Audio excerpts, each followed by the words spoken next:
And a warm welcome and good evening, viewers, and welcome to Fair Play Racing League's first stream of the week. And as always, it is our fantastic Tier 3 drivers that are going to lead us away into the Mexico Grand Prix week, round 18 of our third season here at FPRL. It seems an age since we started out in Bahrain, all the way back at the start of February, but here we are with 3 races to go this season, and tonight it is the biggest chance our championship leader Snedden has had to wrap up the driver's title, which has looked almost inevitable for him since the early rounds of this season. We've had 4 different race winners in the last 4 rounds, with our championship leader having not won a race since Monza at the start of that streak. However, he doesn't need to win tonight to secure that championship. All he needs to do is finish ahead of his teammate and not let any of Nigel Piggle,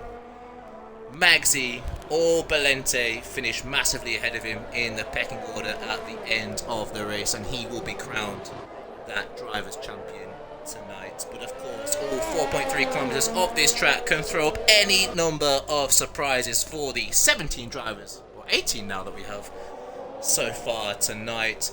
TJ, thank you for joining me once again this evening, as always, on Wednesday nights. How are you? And are you looking forward to hopefully watching a clean and competitive race round here, and, at the moment, a dry session so far? Yeah, good evening, Bill. Thanks.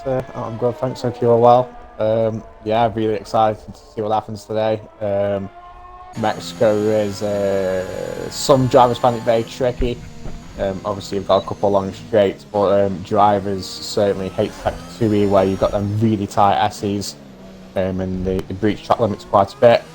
But all in all, hopefully it stays dry, and we should be in some really entertaining racing from the Tier 3 drivers.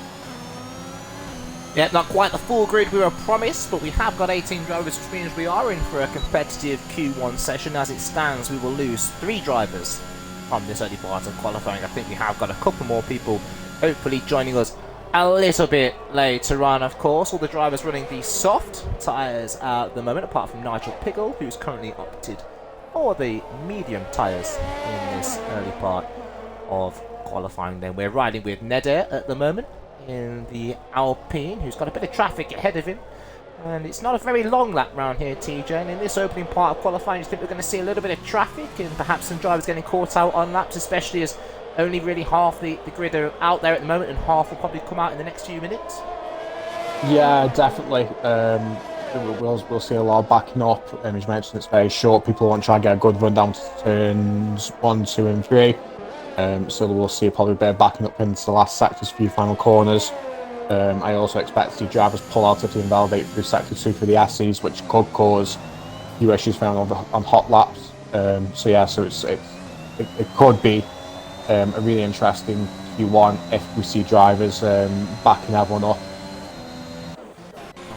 One person that didn't have any traffic on their lap was definitely Skivid, who put it over the line with a 1:17.9 from the AlphaTauri driver. Neder, who we've watched for the majority of that lap, went P2 with a 1:18.3. I'm not good. A little bit far off the pace with the 1:18.7. Panic End and the Aston Martin invalidating, which we know is very much a problem on this track. Hobnob trying to take the advantage of a couple of drivers slipstream there who were on the right hand side of that very long main straight into the first corner, and either looking to build on the momentum perhaps he found in the last couple of rounds. He was running well in USA last week, to solidify that performance with another strong one here. As we've been watching these drivers, Espenio has come across the line to take provisionally the fastest time in Q1, a 1:16.5 from him. The Williams of Willy Bum just going shy of half a second behind him in P2 now, with Hobnob's teammate in P3 at the moment in Mongo, 1:17.1 from him, and Nigel Piggle's time of a 1:17.5. Now I know the delta around here is about a second, 1.1, 1.2 seconds, so perhaps that suggests he's got a bit more pace in there, TJ. Of course, the main talk tonight will be about the championship leader Snedden, who's still sat in the pit lane at the moment. Nigel Piggle, one of those drivers that can deny him the title tonight, but surely if we touch back on that championship challenge, a little bit too much to ask from those drivers that are behind Snedden at the moment to delay this any further. Yeah, I do think so. Obviously, the only bit. Oh, and Nigel Piggles dropped it. Oh, very lucky boy to be not getting out there. Dropped it through the S's, which is very easily done round here. But thankfully, he doesn't DNF. So we'll see him continue on. But yeah, back to the championship. Then yeah, I think there's a bit too much asked for the likes of Magsy, Valenti, Nigel. Obviously, Tadas, all he has to do was outscore Snowden by 1 point. But even though Tadas had a fantastic season, he's always been behind his teammate from the races we've seen. So I can't, as you say, I can't really see anyone delaying the inevitable right now. There's Adrian, one of the drivers that we know has got pace around here, puts in a time to 1:15.0 from him. That's an astonishing lap from the AlphaTauri driver. Very rarely this week, TJ, I've done a little bit of practice so far. This week, I know we had a little bit of a practice session in FPRL. It's a warm-up for these 3 races we've got this week. And I know that Adrian, especially the wet weather, not too well, clearly in the dry as well, showed some pace, and surely he's going to be right up there with what we imagine will be Snedden, Tadas, Magsy, and Nigel Piggle at the end of the session. Yeah, definitely. As you mentioned, Adrian, he missed a couple of races due to exams and stuff. But it's great to see him back on the grid, and yeah, he's come back with fighting, and yeah, the pace he showed in the practice race yesterday was decent to say the least, even in the wet as you mentioned. So yeah, I imagine he'll be up there fighting for P1, and hopefully we'll have a good battle on our hands. Tactics some of the drivers seem to be doing here, TJ, is doing a few laps on those tyres. We've just seen Mongo improve on 3 lap of soft tyres. Is that an indication that perhaps you could do a fast lap, a slow lap, and then perhaps go again to get that extra time in, as Mongo has managed to do and get ahead of his teammate so far? Yeah, I think so. As long as you protect the tyres, I don't think the tyre wear's pretty high around here, so you can do that. You definitely can't do 2 push laps unless you really back off early in your lap. So yes, do a fast lap, cool and fast again. It is possible. Obviously, you'll carry a little bit of extra fuel on board, which will I think it's about a 10th lap, is it, for a lap on board or something like that. So you obviously lose that bit of extra time. But given the straight on V8, it's not really too crucial. No, definitely not. It is that shorter lap, and I do prefer tracks with a bit of a shorter lap time, really. It's not in terms of distance, of course, that main straight. There you go, at full throttle, making up a lot of the time for the distance of this track. And we're riding on board at the moment with the Alpine driver of OMT, TJ. Nice to see him here once again, but struggling, it seems, with those S's at Sector 2. I think that's going to be a huge talking point, isn't it, TJ? Those S's at Sector 2. Just to interrupt there quickly before I ask you about that part of the track, instead has just gone P2 with a 1:15.2 there to go 2/10 off Adrian. Yeah, fantastic lap from Snedden there, and another fantastic lap from Adrian there, 14.8. So he's certainly shown his pace here. But yeah, back to the S's, the question you're going to ask. It's very tricky on S's hard. It is a fast, tight section of the track. And yeah, unfortunately, it's one of the tracks where track limits do punish you very harshly. And because you want to try to carry much speed around the corners, just dropping even a little bit of time over the curb does unfortunately give the track limits, as Ned has just found out, coming in through the final corners and dropping just over the pit lane ever so slightly, and invalidated his lap. Yep, it is one of the more trickier tracks that does catch you out, and as you pointed out, a few of the drivers finding that out for themselves at the moment, and one driver that did find it out on the previous lap, Tijo, coming around this tricky part of the lap once again, seems to be negotiating those curbs a little bit better this time, and he has done indeed and avoided to invalidate this lap at the moment. We haven't seen perhaps the qualifying performance that we might have been expected to see of T-Jerk. Of course, you know, he has got pace in that Alpine. We know he has got pace towards the back end of the calendar as well, in terms of the real world calendar, which of course the FPRL season does follow, and it's only P10 for the Alpine driver at the moment, 1:17.1, which probably leads me on, TJ, to talk about what kind of times we're looking at in this early part of qualifying to get you through to that second part of the session. Um, I mean, I'm looking up and down the field now. Obviously, Nigel Piggles out of order. We know he can definitely go quicker. You are probably looking about that 17.5 mark that Conor Ken set there, the 17.4. I've said I don't like picking on drivers, but Skivvy that hasn't exactly had the best of qualifyings this season, as we have seen retired. So I imagine that's roughly the benchmarks. I'm not good. I'm definitely there. I've got the extra pace in to set better laps on 118. Yeah, definitely one driver that hasn't managed to beat that benchmark which you laid out slightly there, TJ, was Nigel Piggle, who we ride on board with at the moment, a 117.5 from him. Of course, he will look to improve on this second run on these set of soft tyres. And he's playing it a little bit cautiously through this middle part of the lap. We definitely know he has got the ability to be right at the front of this field, but perhaps the front two have got a little bit more of an advantage on the rest of the grid at the moment. Perhaps solidifying, TJ, what we spoke about last week in terms of the tiering for next season. Kind of see, based on the pace here, at least so far today, where some drivers might find themselves for season 4, which will get underway, of course, in just about a month's time. And Nigel Pickle then with a 1:59, still cut adrift from 1 and 2 at the moment, but an improved showing that should see him through to the second part of qualifying. Yeah, definitely. Just talk about touching season 4. I'm on board with Magsy, who's setting an absolute fly of a lap. He's gone purple sector 1 and 2, coming around the final corners now. Assuming the game hasn't given us the wrong information here. Okay, the game gives us wrong information, but he was definitely he did set purple sectors 1 and 2. So cheers for Codemasters. Yep.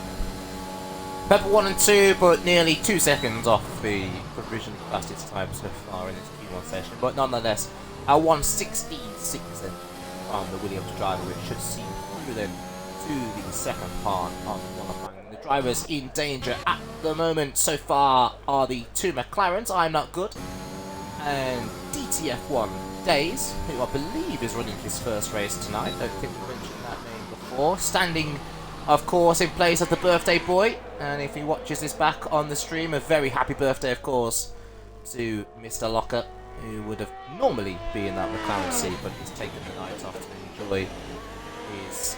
I don't know how old he is, but... you probably won't want me to say how old he is, but he's enjoying his birthday anyway, nonetheless, with a few pints down the pub. With his beloved, of course, so happy birthday to you.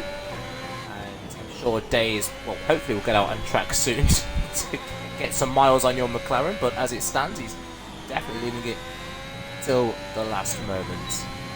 David Lowface, we see struggling through the S's there in the middle part of the lap. And invalidates as well. 4 minutes and a half now left of this Q1 session, so don't be surprised to see David Lowface into the pits now for a new set of soft tyres to go again. There's some factors pushing again on this set. Put a new set of soft tyres on there. Let's see what I'm Not Good's up to down into turn 1. Currently P17 with a 1:18.7 TJ. This is a driver who, of course, won the Austrian Grand Prix this season. We know he has got pace, but he has struggled for consistency in qualifying, and perhaps this track is just not to his liking.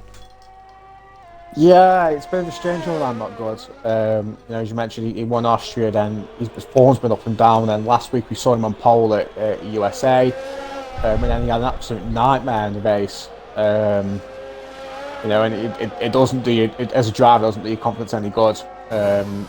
He definitely deserves to be up there. We know he's got the pace. He just needs to perhaps, roll it back a little bit, go back to basics maybe, and just get that confidence back in himself, because we do know he's got the pace.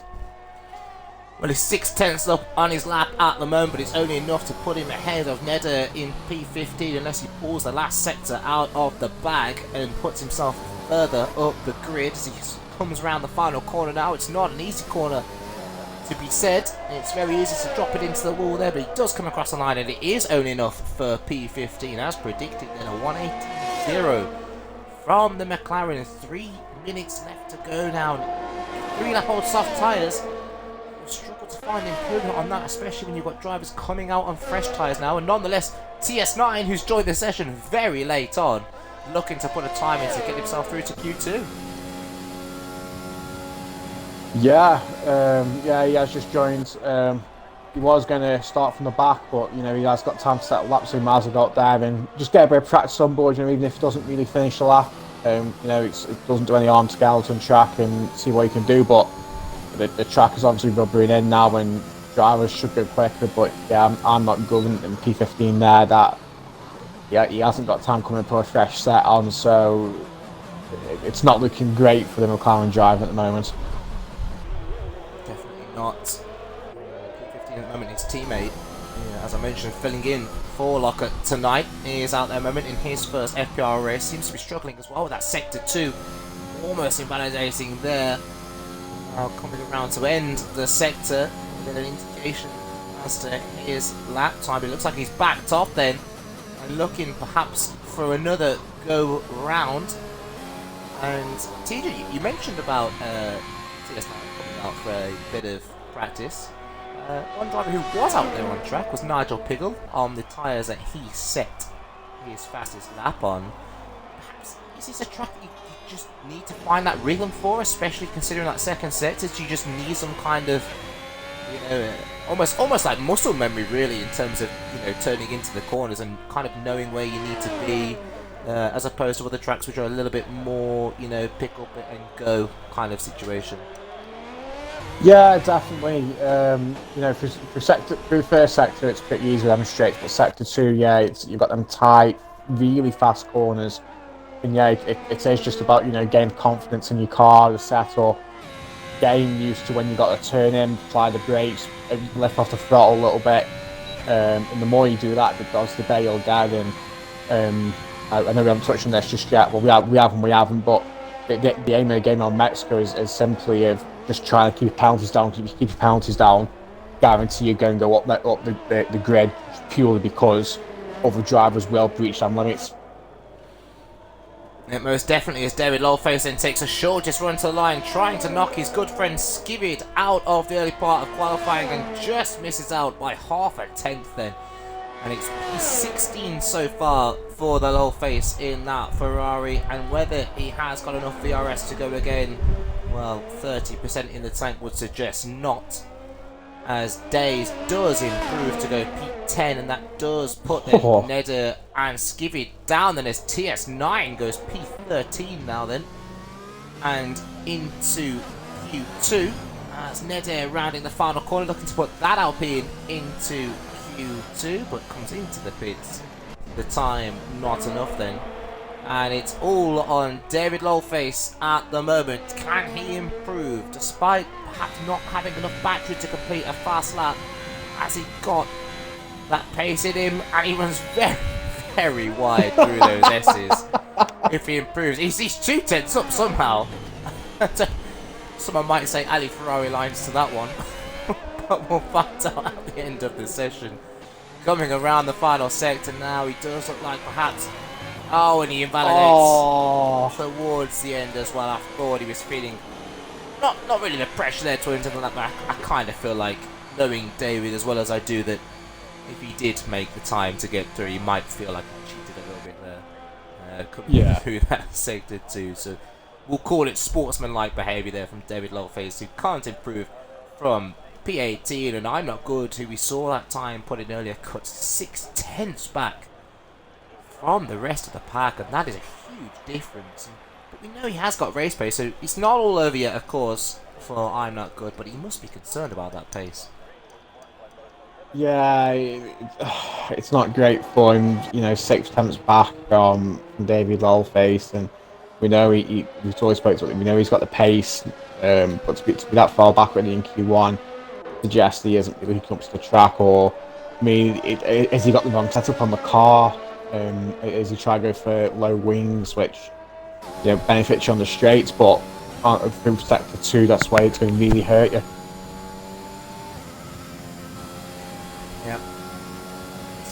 That's where he has fallen foul, where his standing teammate has not, and finished P10 in the session. But there is your full classification then for the early part of qualifying, and it's very much clear to see who's on the pace today. Adrian at the moment with a 1:14.8 in the opening part of qualifying, then 3.5 tenths up on the current championship leader Snedden in P2. Nigel Piggle, P3, 6 tenths back off Adrian with the fastest time at the moment, and then it's 1.5 seconds back to Tadas in P4. But drivers, of course, not showing their true pace at the start of Q1, and we do lose 4 drivers from this opening session, and those are Neder for Alpine, Skirid for AlphaTauri, David Lawface for Ferrari, and I'm Not Good, as people well know, for McLaren then. And of course, between these qualifying sessions, it's almost routine now, of course, we visit our beloved Twitch chat, and I'm Not Good saying in the chat, I don't get it, I had a purple middle sector but did F all in the lap and the final sector felt good too. Well, yeah, it's not gone too well for him there. Nigel Piggle saying, how does one set a 14.8 in Q1? Well, one sets a 14.8 if they're in Tier 1. From Adrian, it's a great time, of course, and we'll watch with keen eyes to see whether he can improve on that time before the end of this session. Scotsman79 saying Ferrari for the win. Well, at the minute, your best chance of a win, Scotsman. Our godfather is Belente, who is through into the second part of qualifying. David Lawface, unfortunately, not able to join him. It's nice to see Silverside Boy, Soprano Legend here once again. LWS Yorkie, thank you for the subscription to Tier 1 with the yup tup tup message there. So, you might want to read that on stream. And, oh yeah, our co-commentator today, TJ, with the subscription as well. Thanks, TJ. As you're here, I can thank you in person. And Cadders is back. Wow, it's been a long time since I've spoken to Cadders on the stream, but nice to see you again, Cadders. Still waiting for that invite to escape Milton Keynes. Sure, one day I'll be the lucky soul that gets to visit that fantastic leisure resort. I've heard great things about it. It's great things about it. We'll see what things one day. Oh, Caddis is out with Monkey Boy. You see, this is why Monkey Boy said earlier he can never do a Wednesday night, because he's always on the piss on Wednesday night. Shocking behaviour. Caddis is here on the stream, but Monkey Boy isn't. That's the more shocking behaviour. Horrendous there from Monkey Boy. Show your face, lad. Show your face in the chat. Caddis, call him out for that one. Tell him to get off Fishing Frenzy, which we know he'll be on. He loves the fruity. Go Anyway. Rad, Monkey. Go with Rad. Back to the action anyway, of course. And here we are in Q2. That it is Panic Ends that is leading us away at the moment in this second part of qualifying then. And the tyre choice amongst the drivers in the field, about 50-50 at the moment. Some drivers choosing the soft, of course, some using the medium tyres to be expected. And Panic End, who was leading the field away, unfortunately invalidates his fast lap then. So let's see who the next driver is in the queue. I think it's Hobnob on the soft tyres. It is indeed Hobnob on the soft tyres at the moment. We see this from Hobnob. I think he's got the pace to try these medium tyres in the opening part of qualifying, but it almost seems like it's almost a strategy from him now to just do these soft tyres early on, get the timing, get through to Q3 and save those mediums for the race, TJ. Yeah, I think Mexico is a little bit different compared to most tracks. So from what I've been hearing from drivers, they are split on the tyre to start on. I have been hearing it's a two-stop race. That's the quickest way to do it. But there's been a lot of debate whether the medium's the best to start on or the softs. And drivers are completely torn on it simply because. Sorry to interrupt, TJ, but Snedden has gone round at the final corner. I don't know if he's got front wing damage. With those soft tyres, he looks to be carrying on with a bit of pressure there for our championship leader, Snedden, who, yeah, I don't know if he has got that front wing damage, but he is continuing on round. But not a good sign from him then. Perhaps a surprise to see that at the opening part of qualifying too. Yeah, that will be a surprise for the Alfa Romeo driver. As you mentioned, good to be a bit of pressure. Perhaps hasn't got his tyres warm enough. But yeah, that isn't what you want to see from the champion-elect. And hopefully it's just a bit of nervousness and he gets out of the system now, ready for Q3 in the race. It just gets back to that point we were talking about, TJ, in terms of the soft tyre choice at the moment in this early part of qualifying too. Espenio and Nigel Pickle both electing the soft tyres, and I mean, they're separated by 1,000th of a second at the moment. Espenio just pipping Nigel Pickles, that provisionally fastest time in the session so far. Adrian P3 on a set of mediums, setting a 1:59, a fantastic time from him at the moment. But yeah, we're seeing all these drivers that we would expect to normally run the medium tyres all out there on the softs. And so clearly, as you mentioned, a bit of a debate in terms of the starting tyre as Snedden crosses the line after his incident at the end of the last lap. He can only fathom a 1:69 though. Basically a 1:17 there, so he'll have to go again surely. But yeah, it really is split, isn't it? Because these drivers we would normally expect to see on those medium tyres. Yeah, I think what swayed the drivers on this particular track is that I think you mentioned in Q1, I think there's about a second difference between the tyres, and drivers don't want to be bogged down with high fuel load on their medium tyres, losing a second a lap potentially. Although you do go long on the mediums, losing a second a lap, that's really harsh and it's hard to pull back. Yeah, I think that's where the splits come from, but it is interesting. You know, I don't know which is the right strategy or not. Obviously, the drivers are taking a gamble on the softs, but I fully understand why the drivers are really debating about which tyre to start on here.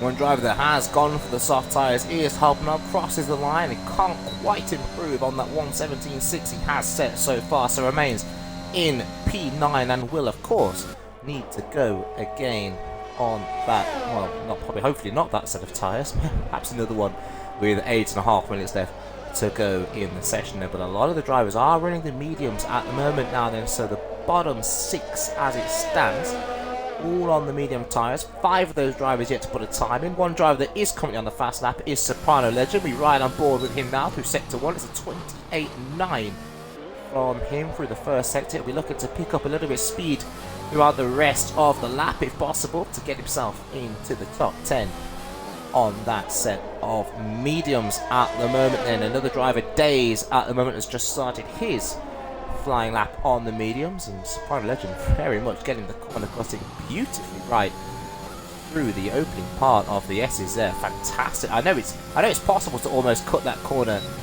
completely if you get it spot on and leave those 2 tyres outside the white line, of course, and he's managed to do that well there. Will that pay dividends, though, of course, when it comes to the lap time? Coming around the final corner now, keeping the rear in check as well, not getting too close to the pit wall. A bit twitchy on the inputs. It is P9 with a 1:17.6 and just ahead of Hobnob.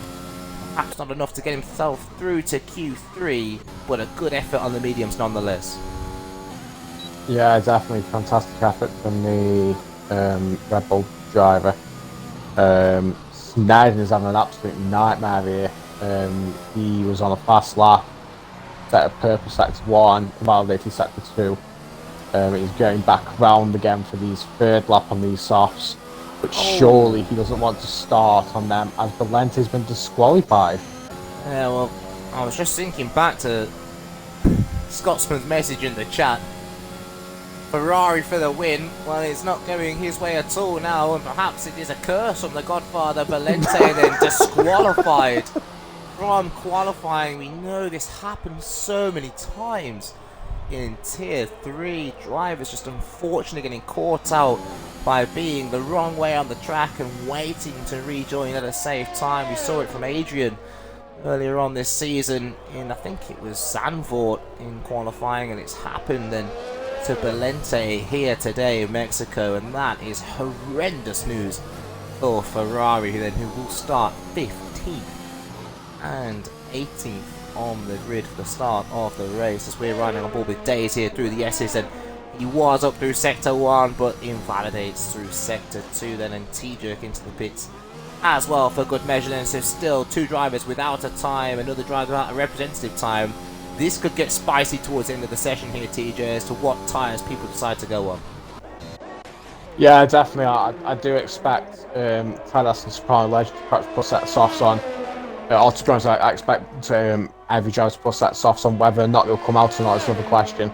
But we can see Adrian's out on track on softs now, so he doesn't feel like he won't start on the mediums, as he has just gone purple sector 2. Coming around the final sectors now, so I expect him to be hitting top of the order very shortly. Very nice final corner coming around by the pit lane, and yeah, 1:14.7. That's 10th quicker than his Q1 time. Yeah, Adrian's got the car hooked up very nicely to this track today.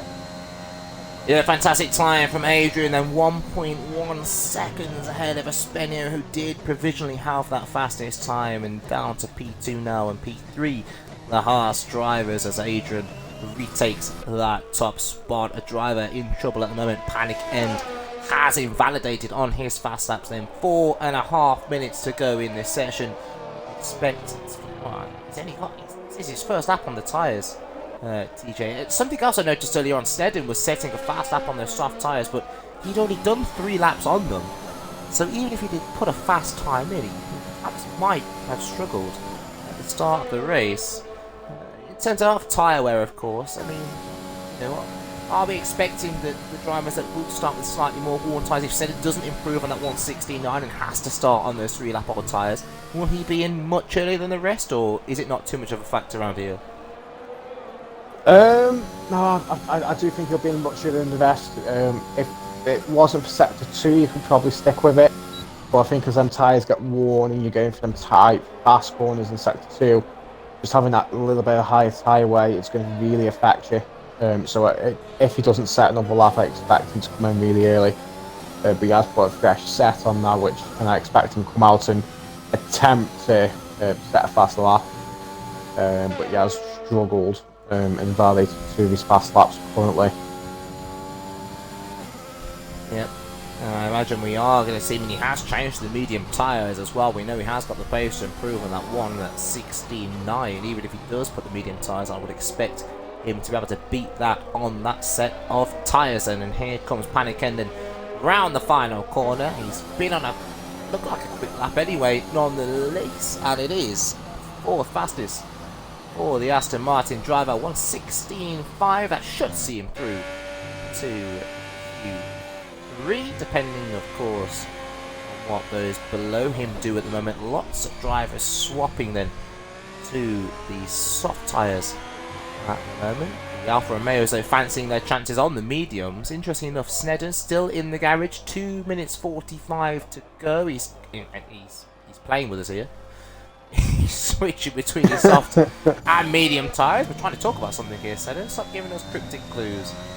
As one driver who is looking to improve on a set of soft tyres, fresh soft tyres, is Hobnob at the moment. Then coming through the end of sector 2, he's 8/10 up on his 17.6 at the moment. So expect this time to just put him ahead of his teammate in P5 as we watch him around the final sector then. And around the final corner as well now, and once again keeping that rear in good check. I know it's so hard to do around there. Crosses the line, and he doesn't just beat his teammate, he smashes his teammate. A 1:16.1 from the Red Bull driver. Great time from him there, and that would definitely see him through to the latter part of qualifying. Yeah, fantastic lap from the Red Bull driver there again.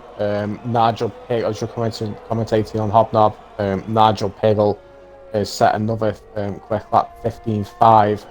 But still nowhere near the time of Adrian. At the moment, Adrian's running away with his pace, and people are going to struggle to keep up with him in the race.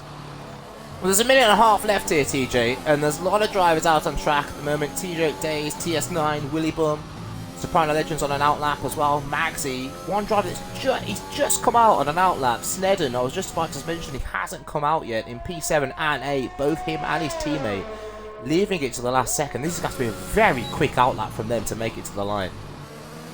Yeah, it is. That isn't necessarily a bad thing to think tyre wear. As mentioned, tyre wear isn't too high around here, so you know, just putting the pace through the tyres, giving them some nice heat before you set a fast lap. It doesn't really punish you that much around here.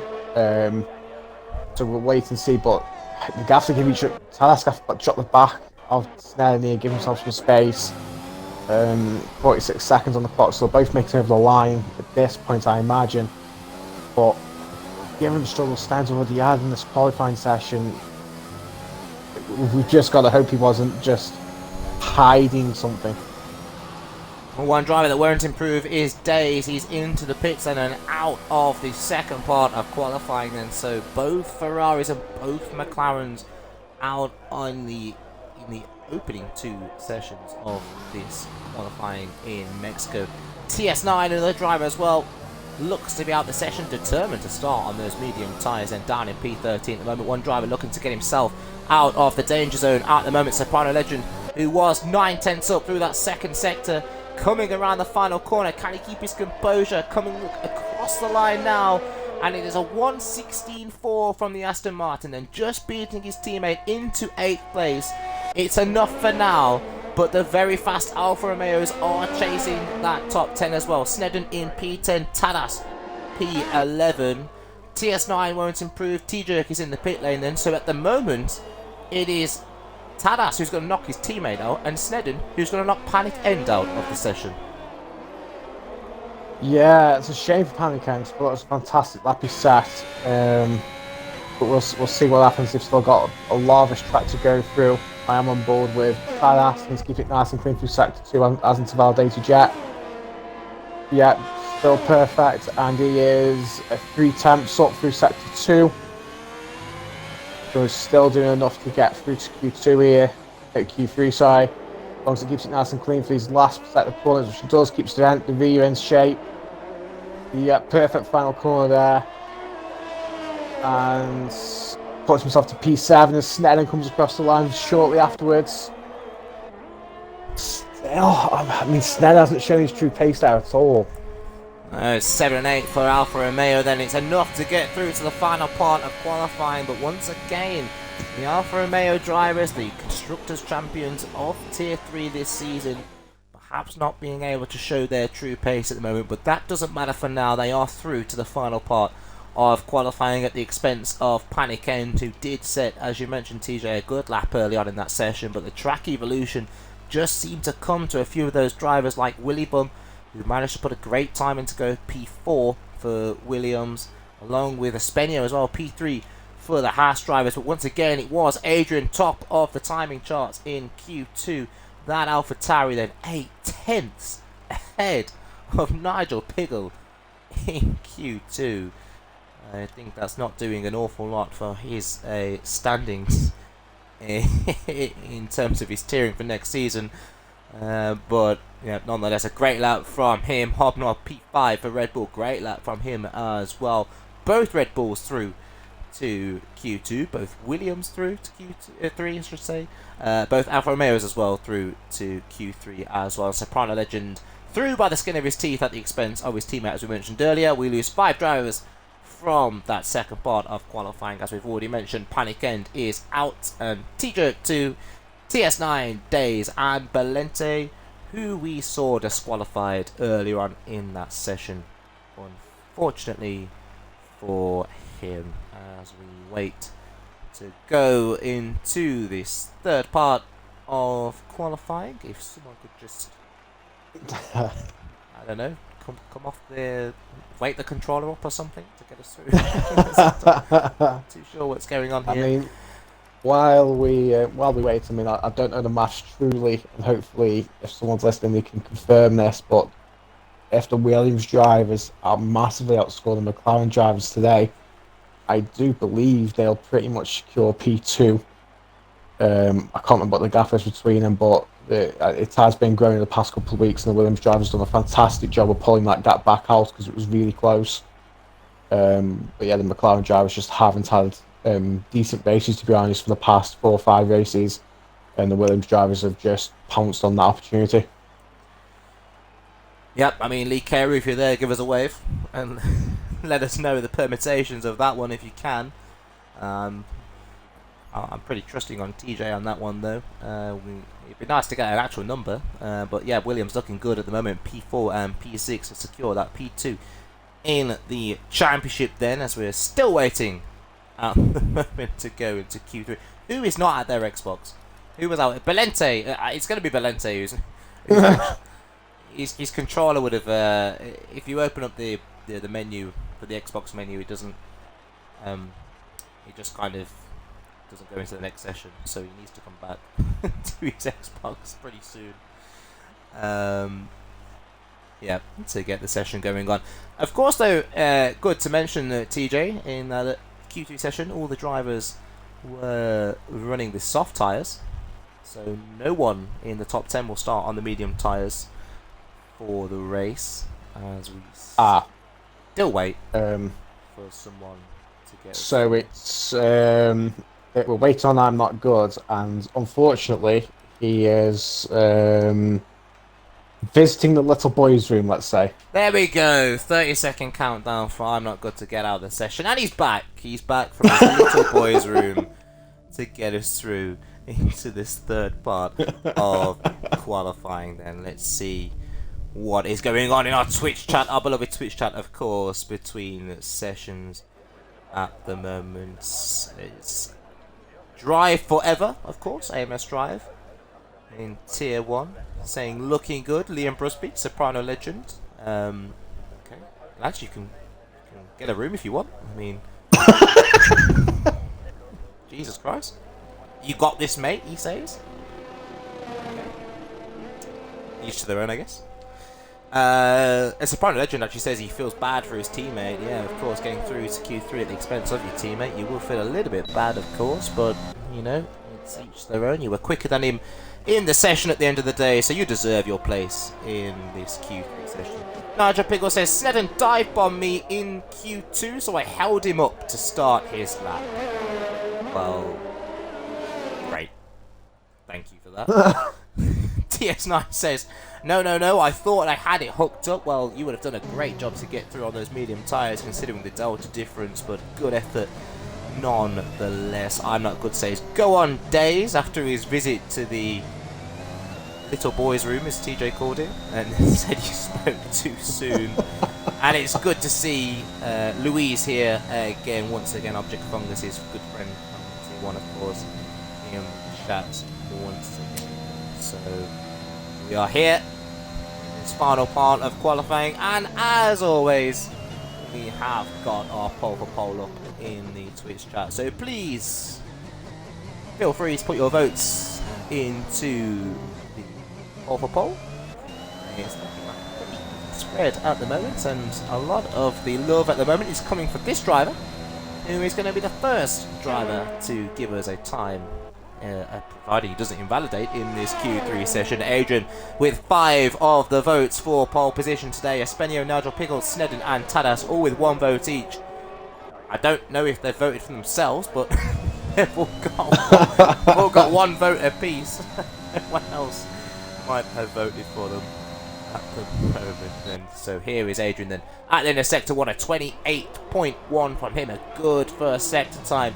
Can he keep it calm though through this second sector? Seems to be a little bit cautious in terms of taking the wider line through some of these corners to take the speed through the corners, of course. Let's see how he takes the SSZ, showing some of the boys here how it is done, cutting the corners perfectly, leading the cars through the corner, and he spoke too soon. Invalidation there on the final part of the SSN, and he backs off the lap. Nigel Piggle too has invalidated as well. What is going on?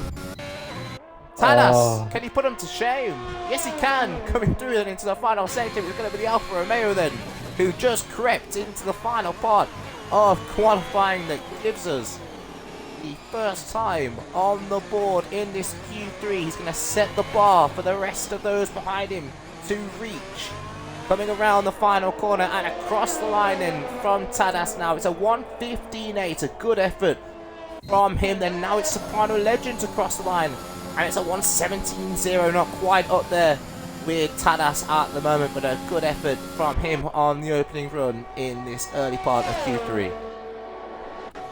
Yeah, fantastic from Tadas there. I mean, there was at least 4 or 5 drivers that validated the laps. Snedden was one of them, Nigel, Adrian. Just showing, you know, they're trying to push, get the best time with the cars, and yeah, just pushing the track limits to the edge, really. And of course, it's risk versus reward when it comes to track limits. You take that little bit more out the corner, you can gain so much time, especially through that middle part of the lap. Willy Bum coming around the final corner. It's P2 for him, just ahead of Mongo then in P3. There is 4 minutes gone of this session and only 4 times on the board at the moment, as is the triples with invalidation. Nigel Piggle has invalidated and spun at the final corner and backs out the way of Adrian, who wasn't on a fast lap anyway, as he invalidated 2. But showing then, yeah, TJ, we mentioned these drivers just seem to be struggling under pressure. Soprano Legends invalidating the second run as well. Whether they are looking to get through to the final, it's looking to do another run in this late part of qualifying. TJ, what is going on? I'm not sure whether Snedden was trying to fake taking out Nigel, but as he come on the final corner, Snedden just made sure Nigel was okay, we'll say. He pulled over just to make sure he was alive and moving, and raced off. Yeah. Well, I mean, spinning around by yourself and not hitting the wall, that can have a real impact on your health, I guess. Driver's pride. As Espenio then comes around the final corner now, the only driver out there on a fast lap at the moment. Oh, a big swapper, but manages to hold it together and still manages to set a 1:16.1. So a good lap from him despite that late scare. That might have been enough for provisional pole, but it's not enough for now, and it is P2 then for the Haas driver, who TJ Espenio really has shown in recent races anyway that he has attended a bit of improvement in his qualifying pace from the earlier part when he joined the league. Yeah, it's fantastic to see him battling in Q3 and at the top of the grid here. As you mentioned, he has got quicker, he's got better. And yeah, hopefully we'll see him race a bit more next season, and he continues this pace that he's showing right now through to season 4. Yep, and of course we hope that everybody on the grid tonight will join us for that season 4, as we mentioned. It starts in about, I think that's about a month earlier, I think it's about 6 weeks time. Of course, the new game about just short of a month's time, so about 3 weeks or so after that.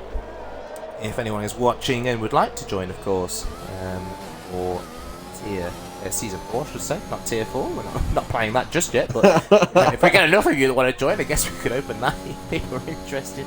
But yeah, season 4, looking to get underway in about 6 weeks' time, of course, when the new game comes out. Then here comes Maxi, though, through the final sector. It's a 56.4 from him through that second sector. So this is looking like a great lap from the Williams driver at the moment. Then coming around the final sector now. Will it be enough then to get ahead of his teammate, or anywhere near to Talas, who currently is on that provisional pole around the final corner, doing a better job than Espenio did earlier on. Crosses the line, and it is enough for provisional pole then, as I suspected. A 55 from him, pretty much a 15.6, but nonetheless enough to put him on that provisional pole position. But we are yet to see the best laps of Adrian, Nigel Piggle and Snedden at the moment, who will obviously look to usurp him into that pole position.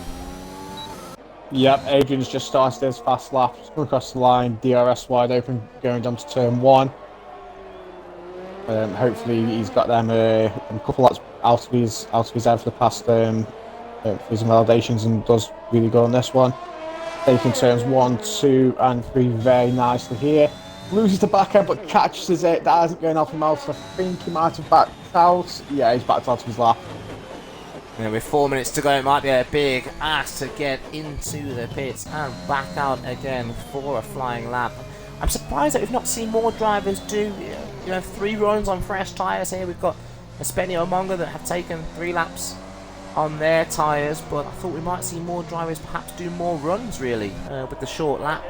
But perhaps they just haven't got the tyres to get through, given the fact that all the top 10 of course had to use that set in Q2 to get through then. And Hobnob, who did invalidate on his first flying lap, his first valid flying lap, and he will start then another run on that set of tyres. 3 minutes and 20 to go in the session now, as both Nigel Piggle and Snedden join the track then. Adrian coming around the final corner now then. What kind of time will this be as he backed off? It's going to be an absolutely astonishing 123.4. Fantastic pace from the AlphaTauri driver as he drops into P7, of course. But we'll look to go again on a flying lap. Espenio has also backed off on his flying lap as well. Tadas at the moment apparently setting a purple first sector, but I'm not good knows all too well that perhaps those colours can lie to you on the game, and takes way too much of the first part of those S's and invalidates, and we'll have to try and back off and go again. Then Nigel Piggle, another driver on a flying lap at the moment through the first sector. Let's see what kind of time he's got through there. It's a 28.3. Not a bad time, but not anywhere near Adrian's time at the moment, who is on an outlap. TJ, how's he getting on? He's coming through sector 2 now, keeps it nice and... Oh, he's losing the backhand ever so much, but he's catching it beautifully. He has kept it valid though. Purple sector 2. Coming through the last sectors now. Last few corners, keeps it nice and clean still. Doesn't validate on that really tricky corner there. Coming around the final corner now. 1:14.9. Another fantastic lap from Adrian there. He made up a lot of time through that final sector there and managed to beat Manti then into provisional pole position. Nigel Piggle now, what can he do? A 1:15.3, currently lining up on that front row alongside Adrian then for the start of the race. Perhaps that's the best he might have expected today then.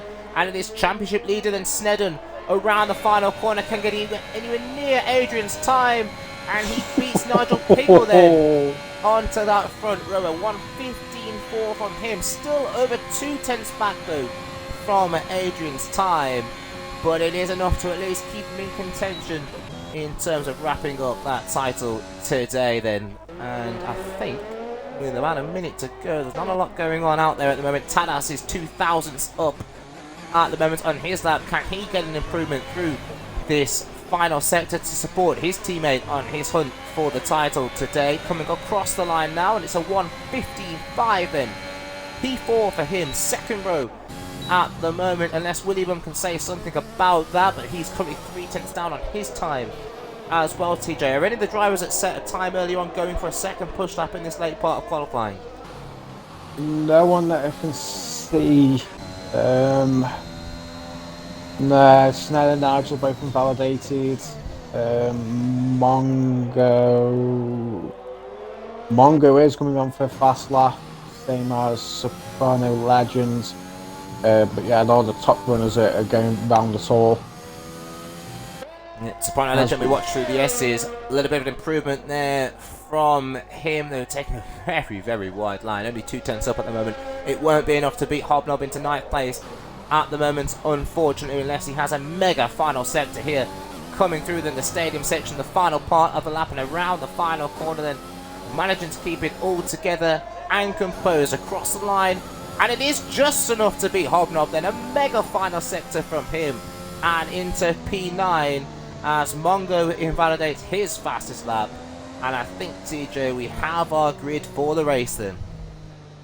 Yeah, that's right. Not unless any of these guys are pushing. I do think Nigel's out of fuel. Snedden might be pushing for a lap here. Let's watch him. He's about to encounter a very slow-moving Haas that's out of fuel. He gets out the way, coming across the sector times. He's 2/10 up, TJ. Yeah, good spot then.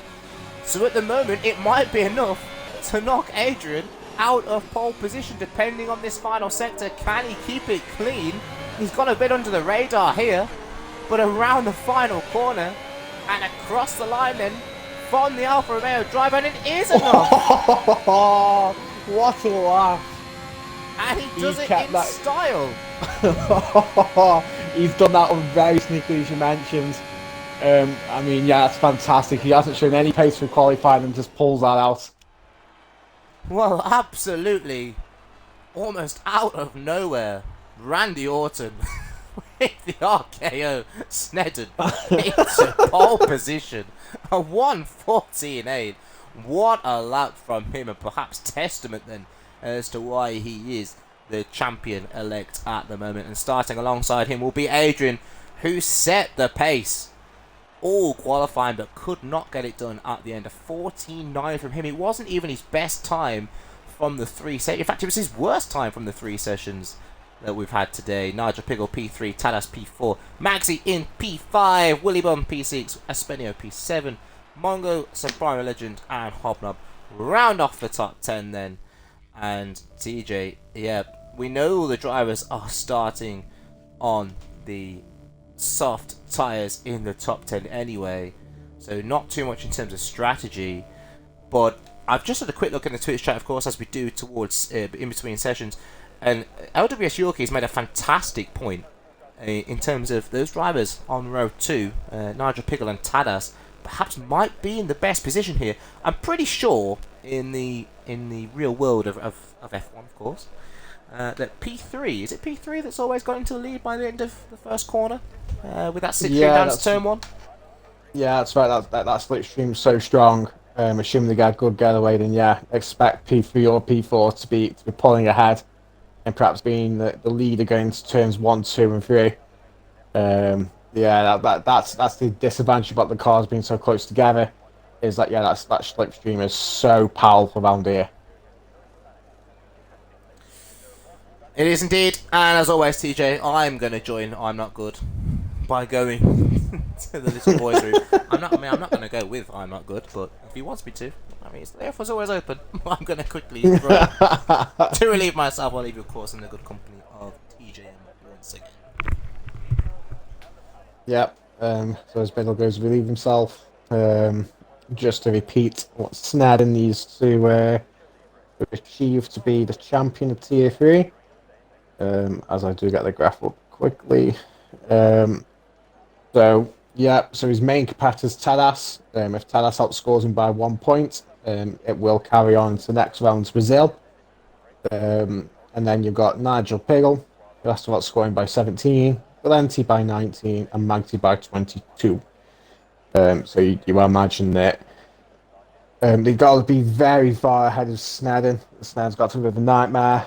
And the three gents have got to finish in the podium places effectively to really damage the next race. So it's going to be very close between Snedden and Tadas. And we'll wait to see what happens at the end of the race. Obviously, it says pending stewards inquiries as well, but we'll cross that bridge as we come across it.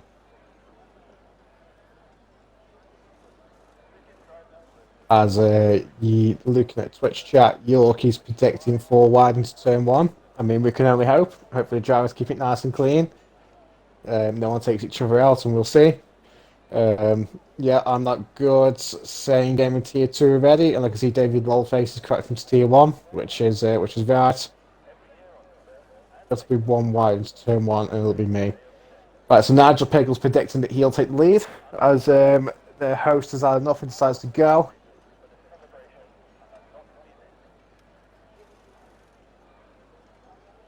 Yeah, please don't kill him on Nigel.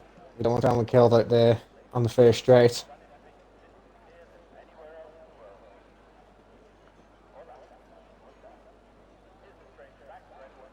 As we see the drivers now ready on their formation laps. As we have got our 19 drivers. And I will get the tyre data up now. So starting at the back, I'm Not Good, P19. Start on the medium tyres. I must say there's only 3 drivers starting on medium tyres, the rest are on softs. And I'm Not Good's one of them. P18 in the Ferrari.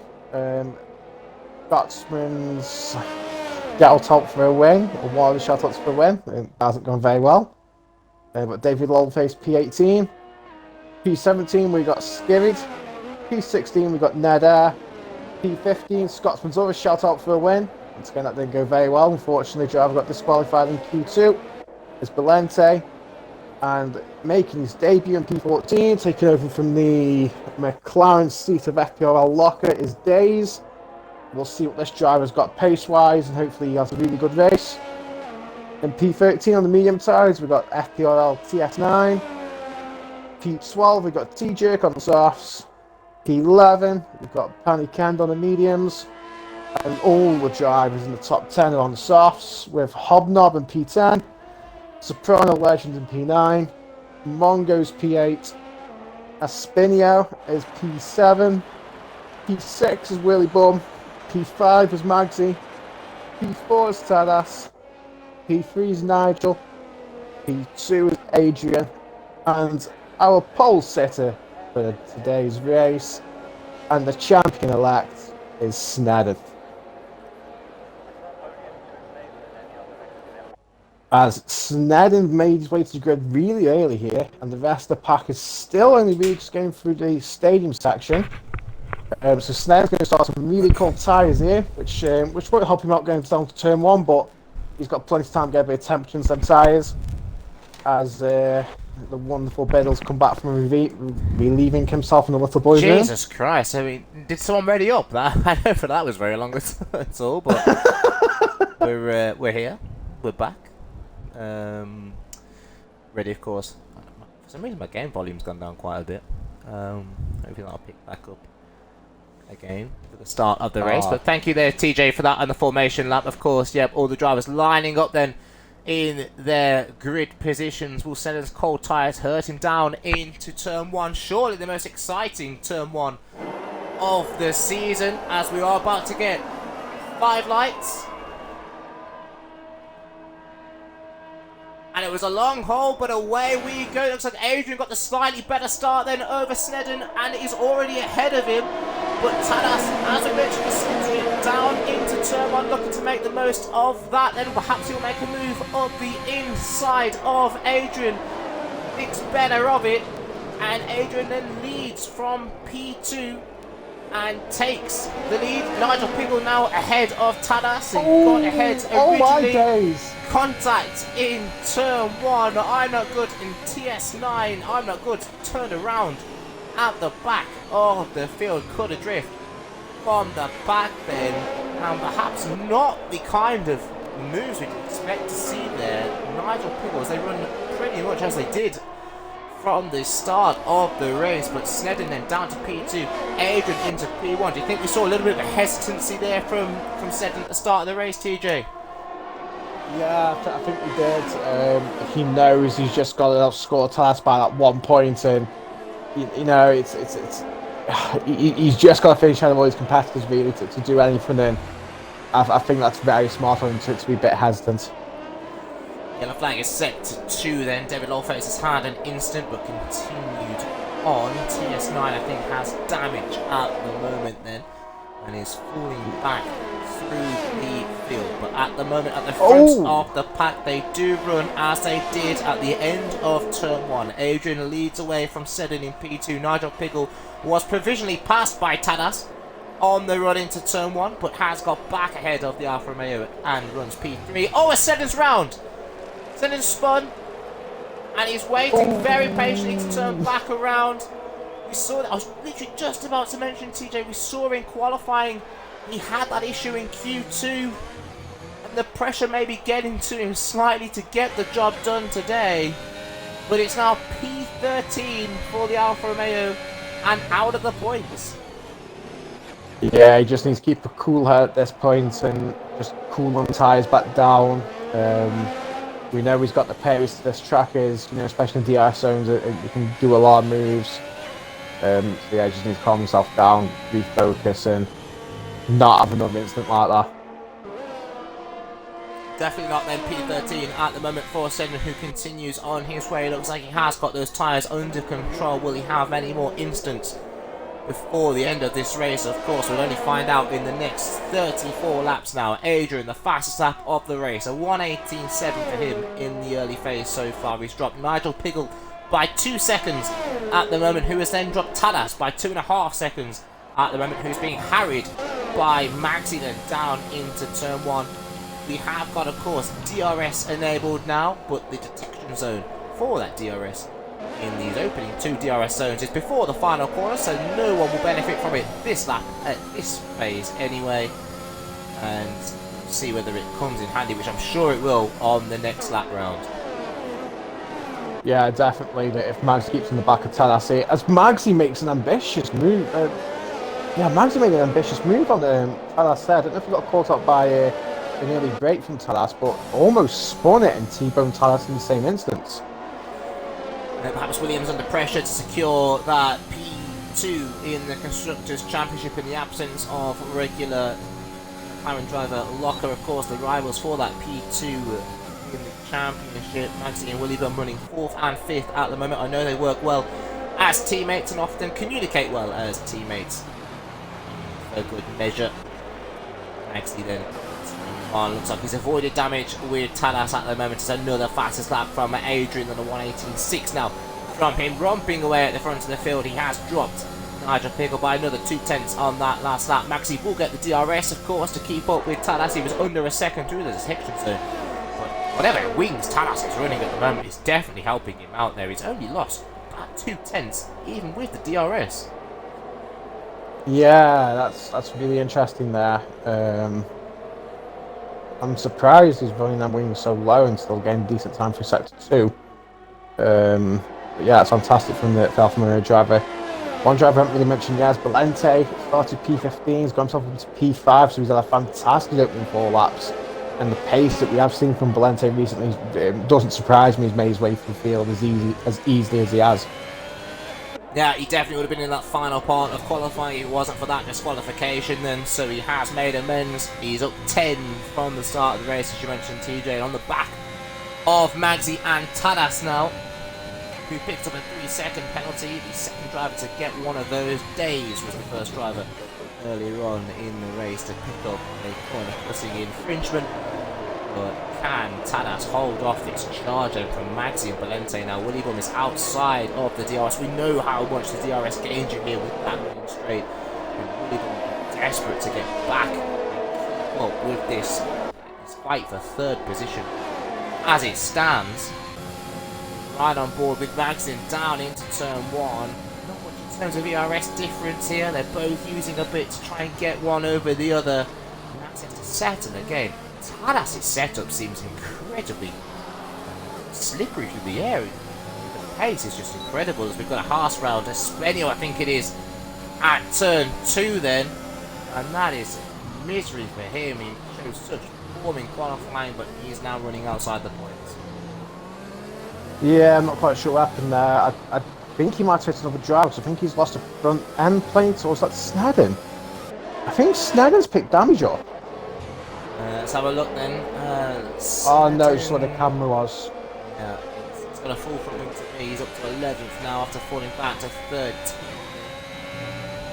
To get back into the points. As it stands, of course, he will be denied the championship by his teammate who runs P3 at the moment. Valente, for all of his good work then, has now left the session, the victim to the fantastic servers which are F1 2021. He's back in before he loses too much time then. Snedden, not the crowned champion at the moment, due to his teammate who's P3 at the moment. And what's going on further back through the field then? The big losers off the start, of course. TS9, T-Jerk, Panicendo, Mongo, 6 and 4 for the rest of the 3 drivers. So the left-hand side of your screen, then looking to make up some time. Soprano Legend already into the pits then. Through to Q3. Damage from the collision with Espenio, I believe. And has to come from and then it will still run P13. 20 seconds back from 12th place. Yeah, that's a shame for Soprano Legend. He's showing some fantastic pace and hopefully keep his head down now and make his way back through the grid. As this battle for P3's game is really heated up. Magsy's half a second behind Tadas, and behind Magsy you got Valente who's in the DRS of him as well. But Tadas is doing a fantastic job of holding up both drivers here. As you mentioned, his setup is untrue down these straights. Yeah, even with the DRS and the ERS as well. I mean, Magsy is saving the ERS. He's 100% at the moment, according to the graphic in the bottom left corner. He really knows he needs that advantage with the ERS to get ahead of Tadas at the moment. His car just seems like an absolute rocket in a straight line, even without the DRS. Paying dividends at the moment then, that setup on the Alfa Romeo. And once again, holds the Williams then down into turn 1. And once again, Magsy cannot pass him. and catch up to the front two at the moment. And as it stands, Adrian leading once again. We can't see the interval. It's by a handful of seconds. It's definitely bigger than it's smaller than the gap between Nigel Pickle and Tadas. But yeah, Maxi must be frustrated at this point. He must feel like he has much more space at the moment. Yeah, this is just really hurting him and his tyres, which will force him into an early stop. But I mean, I'm not quite sure on you. Is the undercut any good? Do you think he'll try an undercut just to get the jump on Tadas? I don't think it's as good as it perhaps is on other tracks, with the short lap and the tyre delta as well, the second tyre delta we spoke about earlier on. I don't think it's as advantageous as other tracks, but definitely something to be gained from it. But we're only on lap 7 now. I imagine a lot of these drivers will try and do the soft and the medium, obviously depending on safety cars. Maybe it's definitely a possibility. Some drivers might opt for two-stop strategy. It's Maxi's rears lighting up there off the final corner. He's trying to give this everything then to get ahead of Tadas at the moment. There is the intervals restored on the left-hand side of the screen. Nigel Pickle 5.8 back now from Adrian in the lead. Tadas 5 seconds back from Nigel Pickle then, so Adrian now with about a 10-second gap towards the end of the podium. 11 seconds for a good measure. There's a second DRS zone here, of course, though. Maxi looks much closer this time. Will he go around the outside then? Oh, Tadas looks to try and get the move done. He'll be on the inside for the next corner. Turned in a little bit there. Tadas might feel slightly aggrieved, but he has got the move done. No, he hasn't. Oh! Contact between the two drivers, and Belente profits then and moves through into P3, into that final podium place.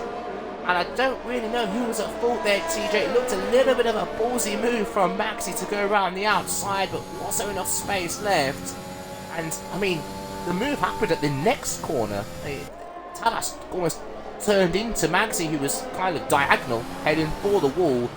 Have both drivers come away from that unscathed? I think so. I'm looking at both drivers. I can't see any damage on the cars, but we'll see shortly if Tadas pits. I think he'd be the one that's damage. As, yes, Tadas is pitting. I do think, from the angle of just seeing, he has got lost an end plate, which is a shame from the Alfa Romeo driver. As we wait and see. Got an update on that front wing? No, he's just coming for a set of mediums, so he has pulled the pin early and gone for the undercut for the mediums. So no damage then for Tadas, despite that instant between him and Maxi then. As I mentioned, Belente, the one to really profit from that. He was running P5 up to P3, and Maxi's now over 1.5 seconds back from the Ferrari driver after that instant for him. So now in P4, interesting to see if he has to change his front wing when he comes in. Graphically, it looks okay at the moment. Of course, we won't know until he does come into the pits. We don't have much of a fight out front at the moment. Adrian pretty much aware has the pace of Nigel Pickle at the moment. One driver who definitely has the pace to run with Adrian is our championship leader Snedden, who runs in P8 at the moment then. And because of that early pit stop from Tadas, would now, if they finished as they would, finish as champion. But Nigel Pickle then in for an early pit stop as well, and gets a 5-second penalty for good measure, and Snedden coming into the pits as well, and a handful of drivers now all choosing to come in early on. Yeah, I think someone's just given himself wing damage as he went to the pit lane. There was a lot. Yeah, there is. Hobnob's just been given a drive-through penalty for collision and with TS9's dropped it on track. TS9 round then through the S's in sector 2. Be interested to see if it brings out a safety car. It does Safety indeed bring out a safety car.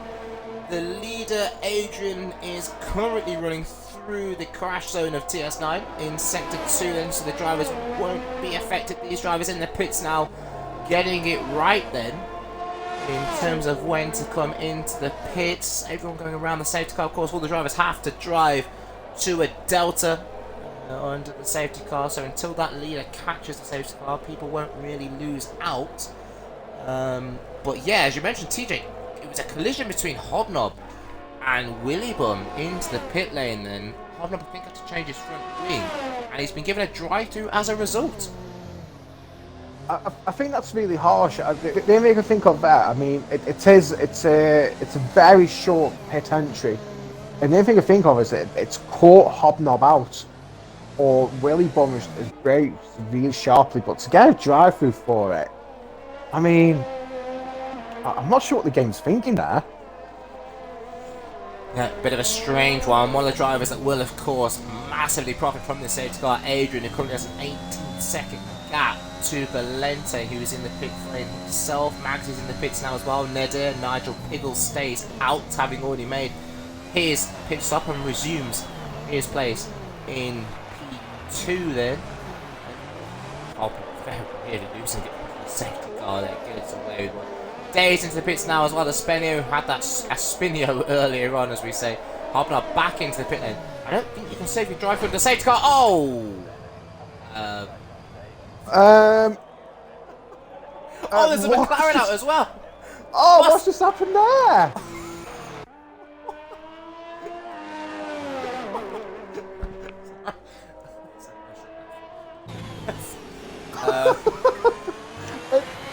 What?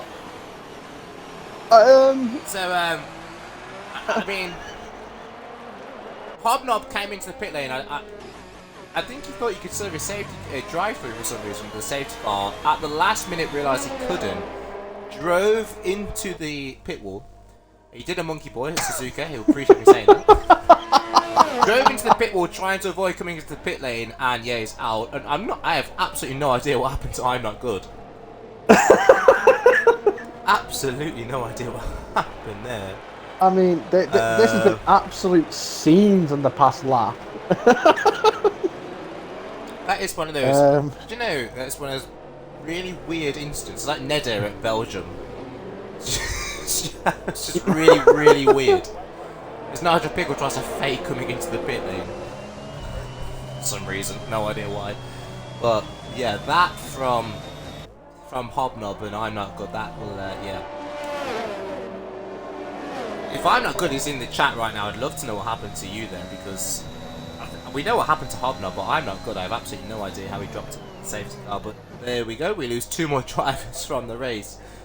Hobnob and I'm Not Good then, adding to our list of retirees that includes TS9, who we know lost the car earlier. Second to two. Out the very safety car that leads the pack away right now then, and it is currently Adrian who leads the Formula 1 cars out there at the moment, P1, as he has led since the first corner. Nigel Piggle in P2, P3 for Valente, who as we know profited from an incident between Magsy and Tadas, but both Magsy and Tadas seem to have recovered back to P4 and P5 respectively, so we expect to see some handbags there between the two drivers. Is running a great race, and then he's out early on in qualifying. P6 at the moment, and it stands. William in P7, Snedden in P8 at the moment. Would not, as we well know the permutations by now, secure that title to Days in his first FPRS P9, and Mongo rounds off the points at the moment P10, and it looks as though the safety car is going to lead us round the Yeah, just looking at tyre strategy now, I'm not sure whether the mediums will make it to the end from this point. It's a lot to ask for them. I mean, I wouldn't be surprised to see these drivers perhaps come in lap 28, 30, stick a set of softs on and blast round for the last 8 to 6 laps.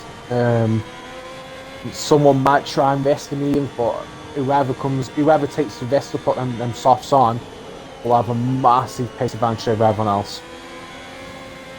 Yep, most definitely then, as we are only, believe it or not, just over a quarter of the way with this race. Lap 13, third of the way I should say. Lap 13 of 36 at the moment then. Some drivers coming into the pit lane, who was running P10, now runs P16. Tyres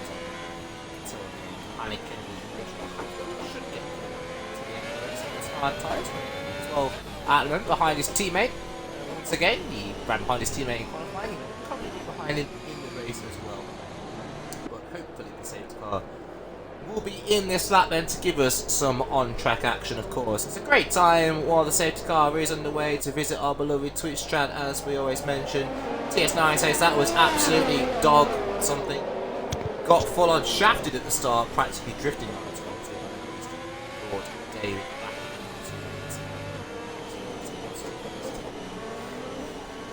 back. Enker says, I think that was in response to Hobnob hitting the ball. Silver Boy says, stewards are going to be busy this week. Well, we'll see about that one.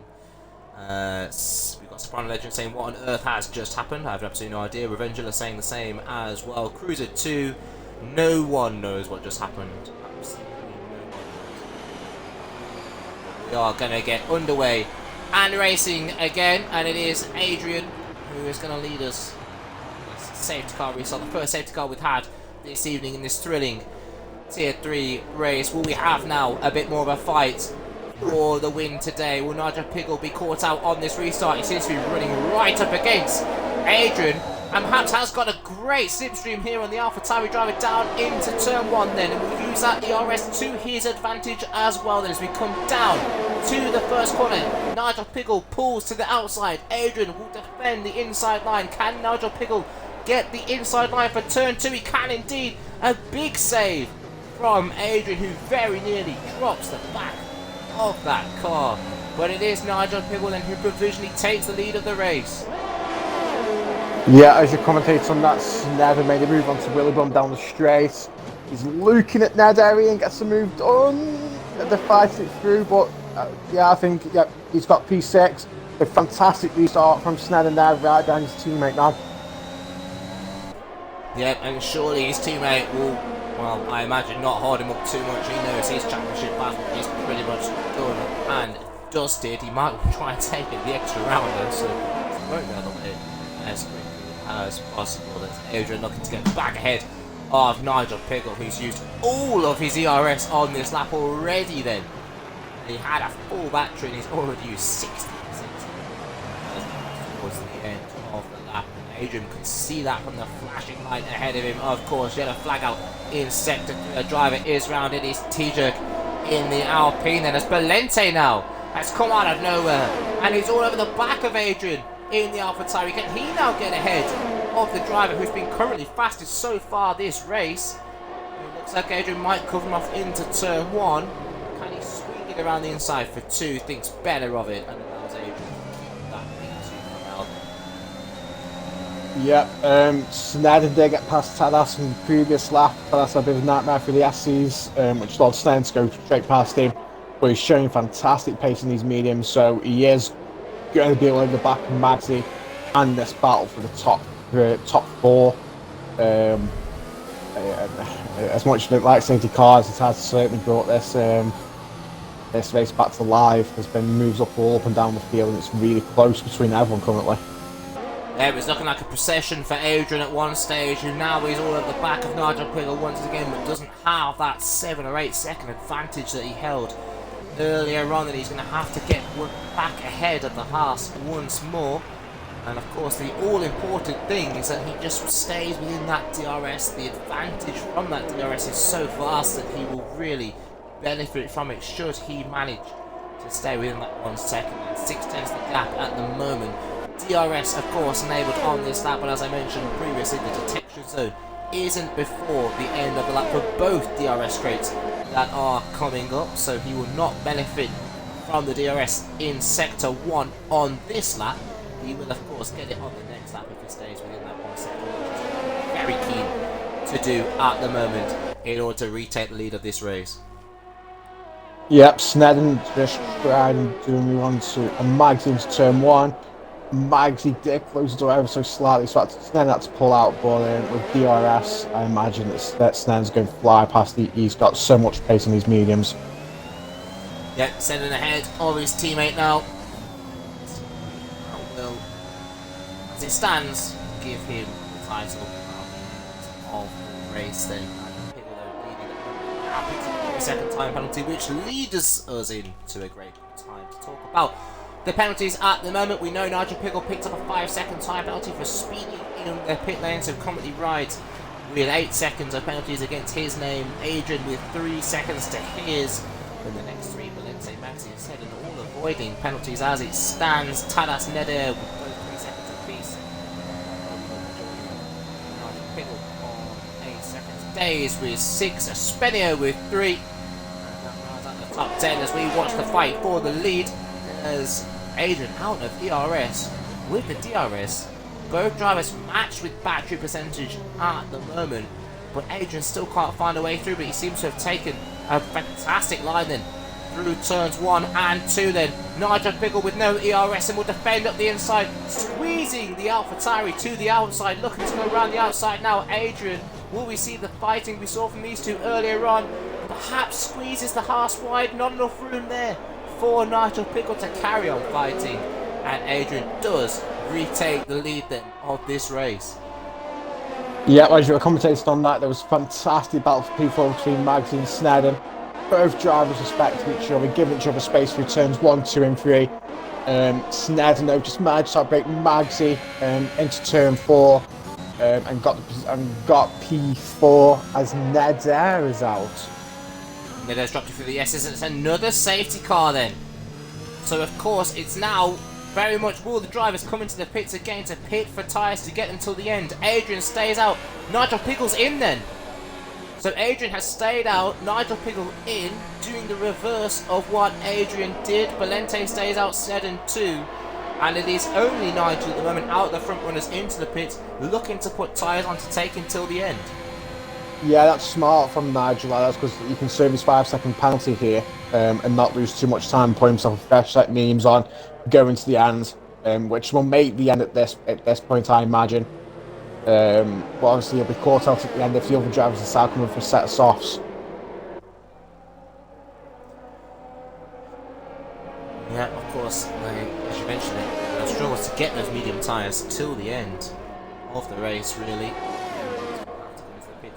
Nigel Pickle in another set of the mediums for him, then half the race distance on the medium tyres. That should be just about doable, you'd imagine, especially with a couple of laps now behind the safety car, of course. But he now runs in P12 and in a lot of traffic, it should be said. Yeah, I mean, he's shown he's got the pace, he's going to have that tyre advantage over everyone else, so he should cut through the grid pretty quickly. I saw what Snedden did on his restart, on the previous restart, and he was cutting through the grid pretty quickly. So I imagine Nigel should replicate that in games, move himself up to at least, I'd say, P6, P5, assuming he keeps it nice and clean, and the key is to keep himself in at least one behind some of the DRS. As it stands then, Adrian on the road.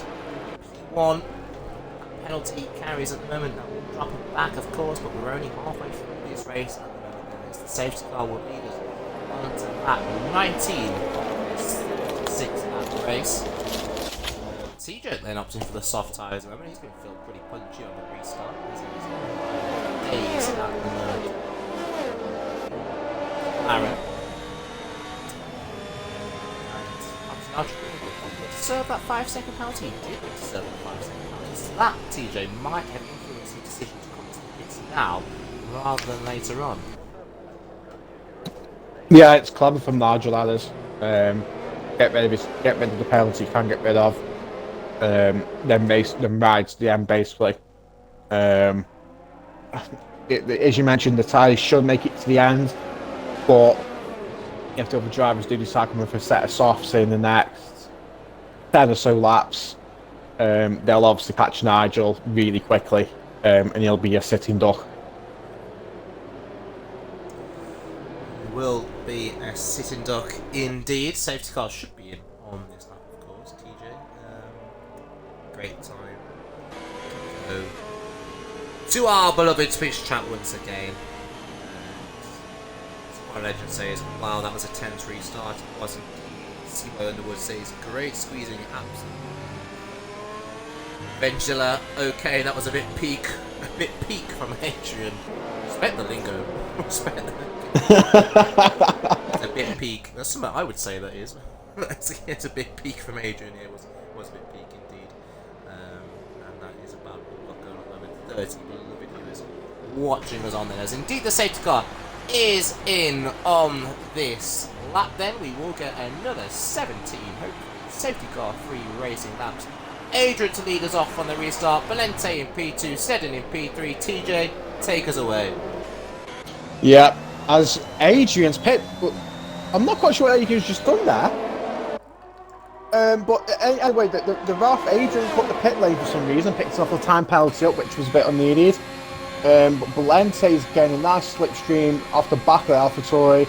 As Sneddon and Mags are really close as well going to turn 1. But there is no movement from the top 4 currently. But I don't know what Adrian was doing. It was like he was going to the pit lane, so last minute didn't want to get in. Well, his mind games might not have paid off, as you mentioned, he did get that 3-second time penalty, which might come into effect at the end, of course, if we do get a third safety car this evening then, but for now, it does run at the front of the pack at the moment. Valente in P2, great recovery from that disqualification in Q2, and that P15 starting position. He currently at the moment stands second step of that podium. Sneddon as well, great recovery from his position earlier on. He's currently P3 as things stand, as Tadash picks up another 3-second time penalty. And Maxi looking to keep up with this podium places at the moment. In another lap's time. Yeah, I do think Sneddon's been held up ever so slightly by Valente here. He is cruising round, so I expect Sneddon to get moved on into turn 1 as he is tanking it down the straight, using that slipstream from Valente. Pulls up from behind him. He's probably going to be side by side to turn 1. As Valente, I think, didn't really defend that. Looked like he just let him pass. So Valente perhaps thinking a bit smart there, realising that Sneddon isn't his battle and wanting to preserve them ties a little bit longer. Yeah, but of course, perhaps Valente knows that he doesn't quite have the pace of Sneddon today. He wants to defend it slightly and perhaps run a little bit further on into this race and secure perhaps just the podium for him then. As we do take a look at the tyre situation as things stand, as you can see, for the most part, the top 9 all running very, very similar tyres at the moment. Mongo's slightly fresher than the rest of those around him. Fresh mediums on at the moment, looking to take them till the end now, so do not count him out of a podium either at this phase. Surely, TJ, you know the tyre delta difference between the soft and the mediums. These drivers inevitably come into the pits to put those soft tyres on. They'll be so much quicker than Yeah, they will be, and there's nothing Nigel can do about it really, as I'll get Manti back in now. The only way this plays into Nigel's hands is if he comes in for a fresh set of softs as well. But the position that he's in, I think trying to do that, he isn't going to benefit from it at all.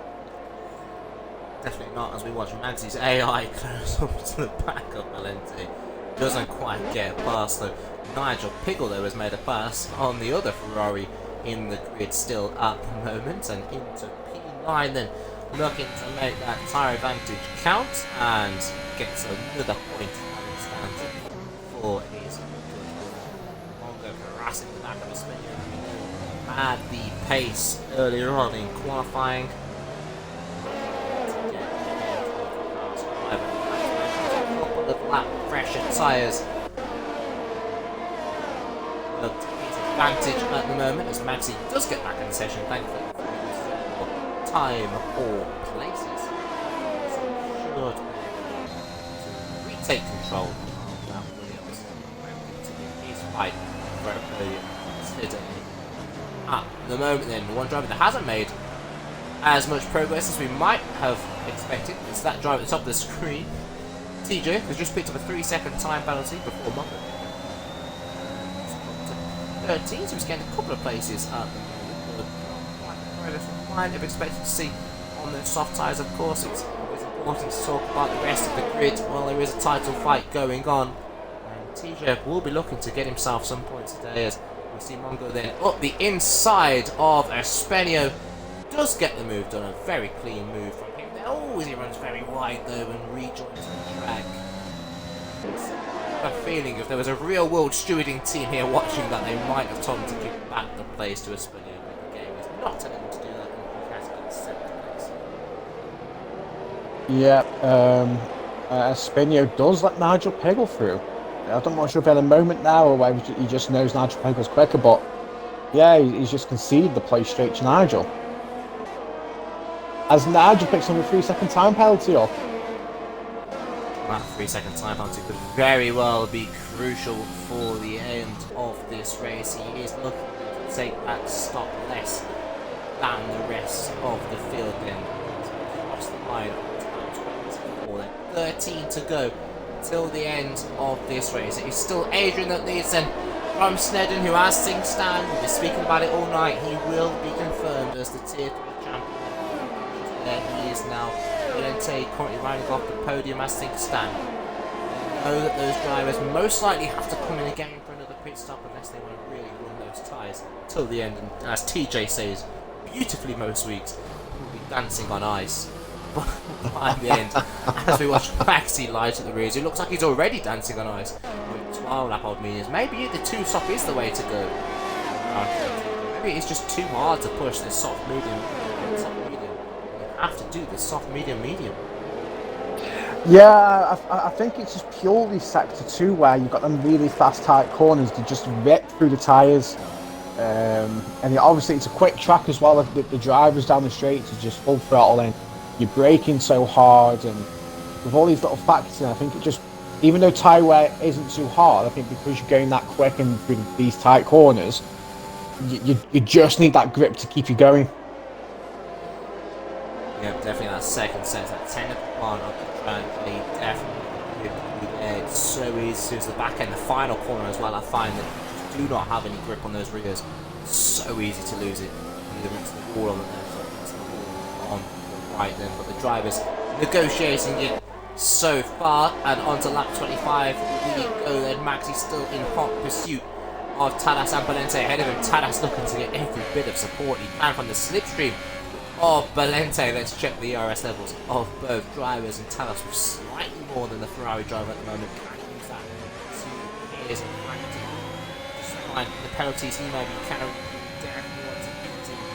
on the road at the moment as he looks to pull then to the right hand side of the Ferrari driver, going around the long way then, but to be on the inside for the next corner. And that's good racecraft there. From Tadas, pushes him a little bit wide, must be said, and perhaps up the road, perhaps Valente might feel a little bit like he was barged out the way there, but nonetheless, Tadas into P3. Yeah, there was a bit of contact between the drivers. Valente tried to come back on the track there. I was on board with Maxi to see what he was doing, and yeah, I think you could say Valente probably got pushed a little bit wide, and he had to turn it at some point. So wait and see if I can come to the shoots about that one.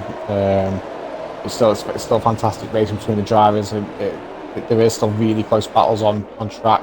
There's going to be a bit of DRS training from P3 all the way down to P8 here. Yeah, as Valente and Max then both into the pits and looking to get rid of those tires. I think Max has carried on actually. Was it Willie Bum? Yeah, it's Willie Bum who's come on the picture. Willie Bum, yeah, running behind them into the pits, and it's the other Williams decided to come into the pits and early on, perhaps confirming what we thought about a 2-stop strategy for those drivers. Valente has changed his front wing. Don't know where he's put that damage up from, but he's had a wing change as well as putting the softs on. Yeah, might have been the contact between earlier on with Tadas.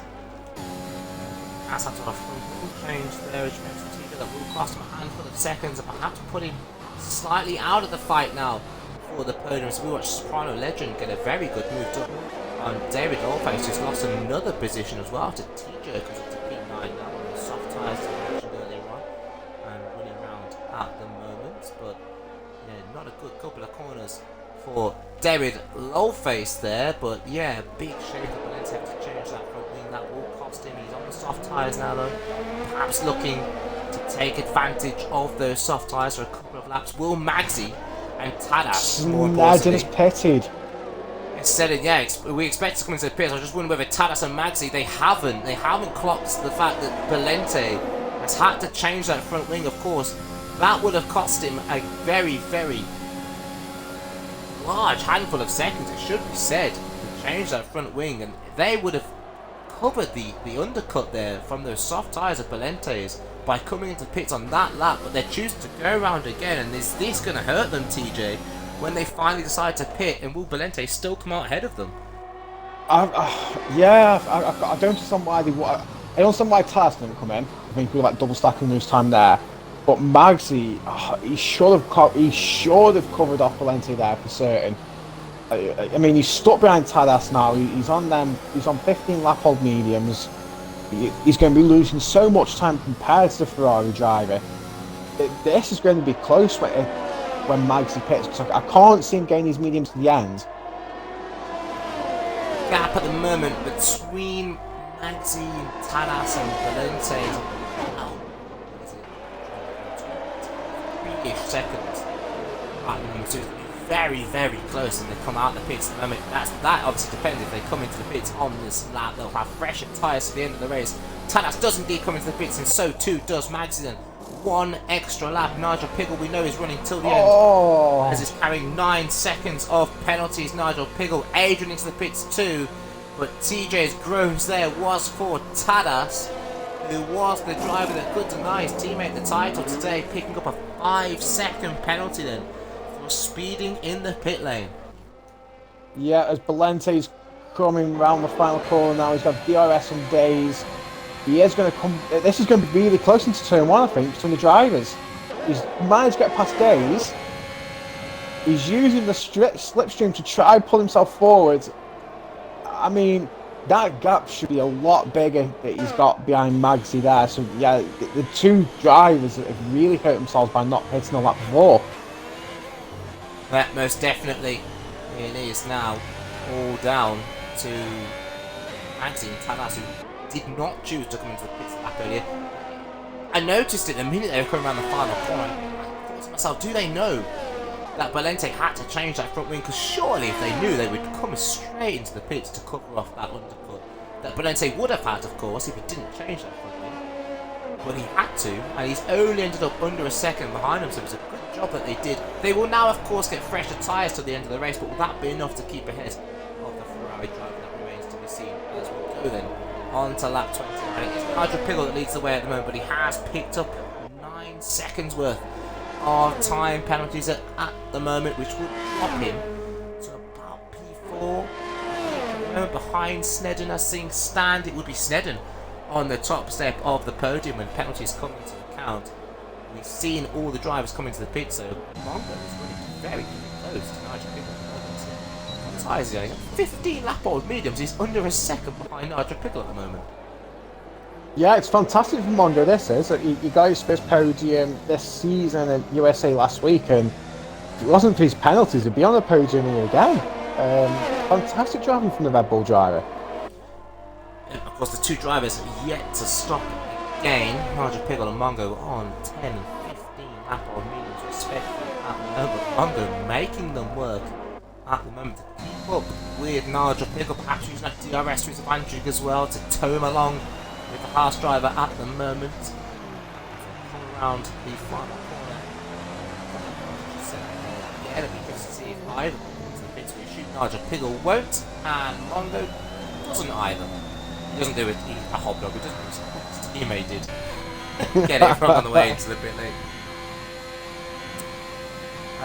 This is just fantastic from Mongo. This is. I can only think that Nigel Pickle's taking it easy through sector 2 to try and avoid picking any more penalties up. And he knows that 9 seconds is going to come back to bite him as it stands. About P4 at the moment. Soprano Legend occupies P5. He's got 6 seconds worth of penalties himself on the set of the hard tyres. 11 lap on hard tyres. Aston Martin driver in the points at the moment. It'd be nice handful of points for them if he can get some sort of haul today. As it stands, P6 on the road in terms of penalties, and P8 with Valente goes back as a factor. But we mentioned it earlier on, TJ. Valente pitted 2 laps earlier than Tadas and Magsy. He has dropped off the back of the Williams and the Alfa Romeo at the moment, so perhaps that tyre advantage is coming into play for the two. Yeah, definitely, but they'll balance itself off very shortly. As Adrian, well, as we predicted, Adrian's over the back of Mongo here. He's definitely going to get the move done on the straight. He isn't going to even use turn one. He's got that much more of a pace advantage over them. 17 lap old mediums. Nigel Pagel is his next victim coming up. Hopefully both these drivers can keep it nice and clean. We do know they have a bit of banter each other. As Adrian picks up a penalty up. Yeah, that makes us now for position 9 seconds apiece in terms of penalties. The tyre advantage is so vast, as you said, that we expect Adrian to be back ahead of Nigel Piggle in no time. Depends how defensive Nigel Piggle wants to be. But Adrian will be keen to get ahead of Nigel Piggle. Try and build up a gap in terms of the penalties. I mean, he carries 9 seconds. I think this is by far the most corner cutting penalties we've seen this season. You can just tell there through the second set the tyre advantage that Adrian has. He's really afford to take those corners. So much more curb than Nigel Piggle, and he's so cautious. Yeah, definitely. I'll watch that before they try to get just converting tyres back in. Yeah, the advantage they got is pretty unbelievable. Is Snedden's caught the back of Mongo here as well, and he's going to get the move done on the straight, using a bit of slipstream, the DRS wide open. As Adrian gets the move done on Nigel Piggle into turn one, and now obviously the big talking point here, as some of you viewers may remember back from Australia when there was a bit of a collision between Nigel and Snedden, and hopefully we don't get a repeat of this here and both drivers make it through whatever corner the move gets done on, and we see them both get to the end. Yeah, Snedden running behind Nigel Piggle at the moment, but carries that similar tyre advantage that Adrian did lap prior, so we would expect Snedden to be ahead of Nigel Piggle by the end of the next lap. Wants to get once again. We can't get deltas. I was going to try and check the penalties. We'll have to guess off the track map then. In terms of how far back drivers are. I was trying to work out if Nigel Piggle would still get a podium. Right. Max is very close to that P3. But I'm pretty sure we're going to see a very clean overtake here from Snedden. I don't think it will be.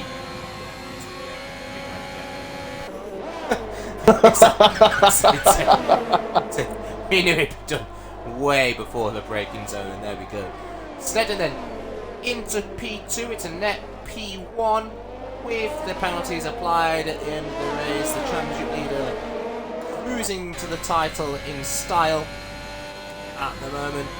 The main battle is going to be on the timing screens now. Can Nigel Piggle keep a 9-second gap to Maxi in P5 to keep that podium? Currently the gap is about 11 seconds, somewhere like that. So there's only a couple of seconds in it. Of course. Oh well, there you go. Well done, Nigel. That's gone really well for you, lad. So as it stands, Maxi's on the podium at the end of this race. There is still, though, as we cross the line very shortly. 4 laps to go, 3 laps to go. Race. So we'll play for still before then. What's going back further through the field? We saw Valente earlier on choosing to pit a couple of laps earlier than Tanas and Maxi, and everybody's now holed up behind Stefano. Martin's a yellow flag as Jerkin has retired on the track. On those soft tyres, I think it's a bit too late for safety car to be called out. So I was going to play with that one as we ride on board with Valente. He's looking to go around the outside as a final for the braking section. TJ, I've always thought the DRS around Mexico was just a bit too powerful on the mainstream. I feel like the detection, the activation zone just a little bit later, just a few 100 meters later. Have side-by-side battles into turn one, rather than the likes of Snedden getting past Nigel Piggle halfway down the street. Yeah, I also think as well that they should make a second detection for the second DRS. The double dose of DRS down the two long straights. It's yeah, as you mentioned, it's really powerful. And yeah, they could definitely improve it to make the battling a bit more fun. Maybe we'll write to them. We'll write to whoever organises the race here, whatever it is. I said I weren't going to say it on the stream. Circuit something. Am I not? So well, yeah, that's a great suggestion. Does Australia have a double detection? I know there's a track that has the double detection where you can fight back with the second one. I'm not sure whether it is. I think Australia's only got the one that triggers it for the two. Well, I just know Australia had 4 at one point. So I took a wild guess. Wild guess at Australia. I knew I had 4 or something. Yeah, maybe it isn't. Who knows? Anyway, back to the action on track, of course. And at the moment, it is going to be Snedden picks up the win at the moment. Just about to go off the final lap of the race. And yeah, we should get P2 as things stands. And I think Max is well set for P3 as well. Up the podium for him. Not a lot of action on track at the moment. These corner cutting penalties, they do often kill off races towards them. There's action on track. I mean, Soprano Legend is all over the back of Willy Bum. For example, half a second back, as well as Snedden picks up a 3 second. But you know, even if Soprano Legend gets ahead of him on track or not, he's still going to finish ahead of Willy Bum. This is what I mean. I don't agree with the system. Kills off the racing towards the end of the race. Yeah, that's something I'm hoping they've improved in the next game. The track limits, they've sorted track limits out, and they aren't as harsh. You know, there is instances where you get a time penalty for having 3 wheels on the other side of the white line, but the game still feels like it needs to punish you for it.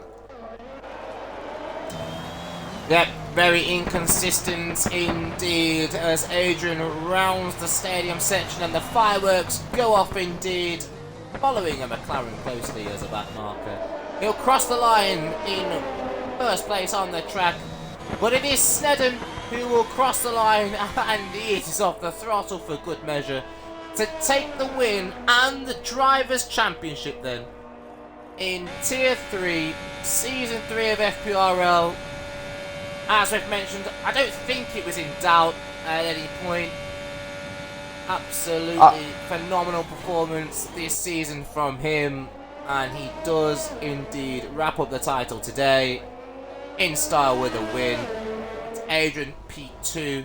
It's showing Mongo P3. I don't know about that. I think Madsy was ahead of him. I don't know if he fell foul to being kicked out of the lobby earlier on and the timing off, but we'll have to check that at the end of the stream. As Skivvy's had a nightmare and binned it on his last lap. Skivvy, who's running P13, has put it in the wall on the final lap. How dare he? P13 Skivvy has crashed on the final lap. What a shame. Nigel Pickle. Yeah. P5 without a front wing, it should be said. I don't know how he's picked that. Valente P6, Espenio P7, someone else was P8. Soprano Legend, Willy Bum, and Tadasen. P10.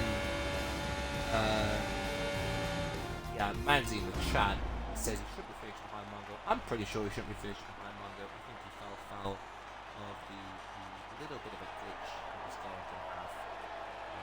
Throws you behind a driver that's been disconnected. But there is your championship winner and race winner as well. Snedden for Alfa Romeo. He's not only won the Constructors' title, he's now won the Drivers' title 2 rounds before the end of the season. We'll get him in very, very shortly into the chat party, and we'll hear from our championship very shortly. There's your full classification for the race, and littered with penalties as we expected. But a big shout out to the drivers that did avoid the penalties. Maxi and Valente, P4 and P6, not picking up a single corner crossing infringement. Great drive from both of them, and as we said, we think Maxi picked up that podium today. So as it stands, Snedden and Adrian, we think Maxi P3, Mongo P4 maybe, I don't know. Nigel Pickle P5 after the penalties were applied. Valente P6, great drive from him from 15 to 6. Spenio P7, Soprano Legend P8, Willy Bum P9, Tadas rounding off the top 10. Final points paying position. Disappointing race from him from P4 to P10. Not perhaps got the pace he would have shown. Got caught up in a few fights along the way as well. Panic End P11. David Lawface P12. Looked like he was going to get some points eventually, but the penalty, I think, was ultimately the race going against him in the end. Days on his FPRR debut coming in P13. It's not a great fastest lap, to be honest. 120.1. But we'll see about that one in the end. Skirrit P14. T-Jerk P15. Neda P16. Hobnob, I'm Not Good, TS9. Those four all DNFing during the race then. And we've got a couple of fantastic drivers from that race in the party at the moment. And it's drivers I don't need to remind, especially more some than others, to include their audio for their interviews on the stream. Then let's see if we can get our final podium finisher into the party for a beloved interview.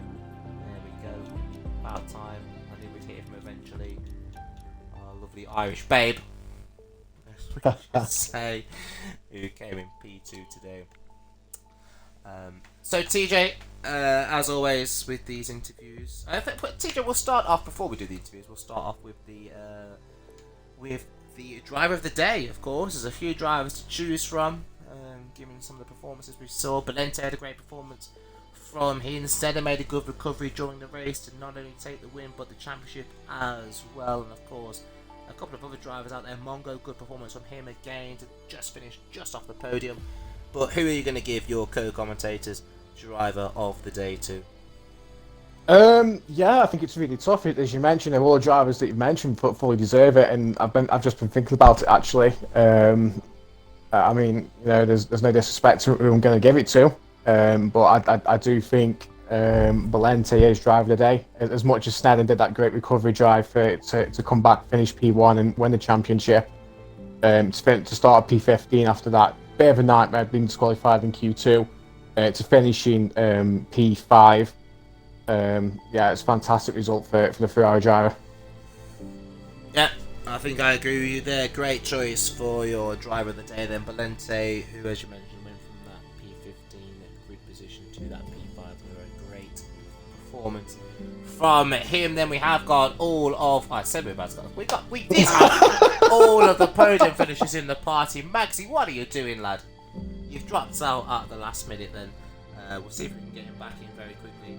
But we'll go then, TJ. Let's do these couple of interviews we've got now. Snedden and Adrian. If we get Maxi back in, obviously we can do P3.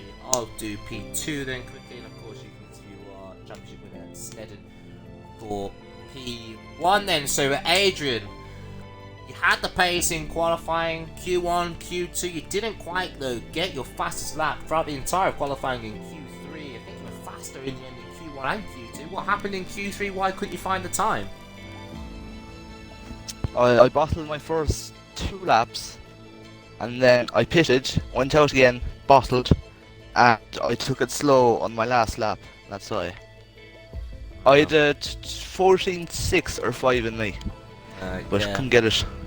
Yeah, we did think that you had obviously a bit more pace in you, given the pace that we saw in the opening part of qualifying. But as you mentioned, if you hadn't quite got the time in, it's always a best bet to get yourself at least towards the front of the grid in the end. Start of the race, we saw you down into turn 1 anyway, make up for that in qualifying, getting ahead of Snedden off the line, who took that surprise pole position. We kind of expected a bit more of a challenge from the guys behind you on row 2. Did you expect that as well down into turn 1? Yeah, I thought it's gonna be a more of a fight. It's a long straight off the line, so yeah, that was surprising. Yeah. Yeah, then obviously the opening stage of the race, we saw you pull away from Nigel Pickle until that safety car came out. He got ahead of you, obviously, on the safety car restart. Was you expecting that much of a fight on the safety car restart? And once he got past you, did you think you'd be able to get past easily, or did you know you was in for a little bit of a tougher fight? Oh no, sure. I was in for a fight. Yeah. I expected a massive fight coming off the safety car, but I knew I had the pace once I got past to pull away, and I did eventually. Yeah, of course, you took the win on the road today, but unfortunately it was the penalties that went against you in the end, and finishing P2 on the road. Congratulations on that. Did you find yourself struggling a bit too much with the penalties today? Obviously, we can see on the screen what you kind of racked up in terms of corner crossing penalties, but was you kind of unforced into those errors, or was it just kind of natural driving that kind of racked up those penalties for you? I'd say it's natural. I expected to get more, to be honest. 12, 15 probably, but yeah, I'm happy enough with a 9. Yeah, no, it was a very good drive from you in the end, of course, and P2 for you on the road today. I would say luckily for you it didn't rain, but obviously in the practice race we saw that you managed to find the pace in the rain somehow, so we'll see if it rains in the last 2 rounds of the season. We can test you again, but well done on that, P2. Hopefully not. And I'll pass over to TJ, who can interview then our championship winner and race winner this evening, Snedden69. Yep, thanks, Biddle. And I mean, firstly, Snedden, it's official. Congratulations on winning the Tier 3 championship. How are you feeling? I'm feeling very, very good. I mean, yeah, I can only imagine how it feels. We've been saying it for weeks now. You have absolutely dominated Tier 3 from start to now, and it was inevitable that you were going to do it. It was just a matter of when and not if. And you've been really consistent throughout the season. Some people might say you've been really lucky in some of your safety cars and some of your results, but either way, from a driver point of view, you played the strategies right, and yeah, you're the champion. Yeah, I mean, I wouldn't say I've been that lucky with safety cars, but I wasn't today. So, but yeah, I did think at the back of my mind that after I binned it in Singapore and then missed the last race, that maybe I'm actually going to bottle it, but. Yeah, even when I spun today, I thought it was gone. But yeah, good recovery. Yeah, we'll move on to your race. I mean, in qualifying, we noticed that you were struggling through Q2. You kept invalidating it. You had a little bit of spin, and then come Q3, you sneakily managed to get a last-minute lap in and pulled the absolute worldy 114.8 out. Yeah, Q2 was pretty much a disaster. I fueled up for 4 laps on my mediums and set a average lap on them and then invalidated the next 2.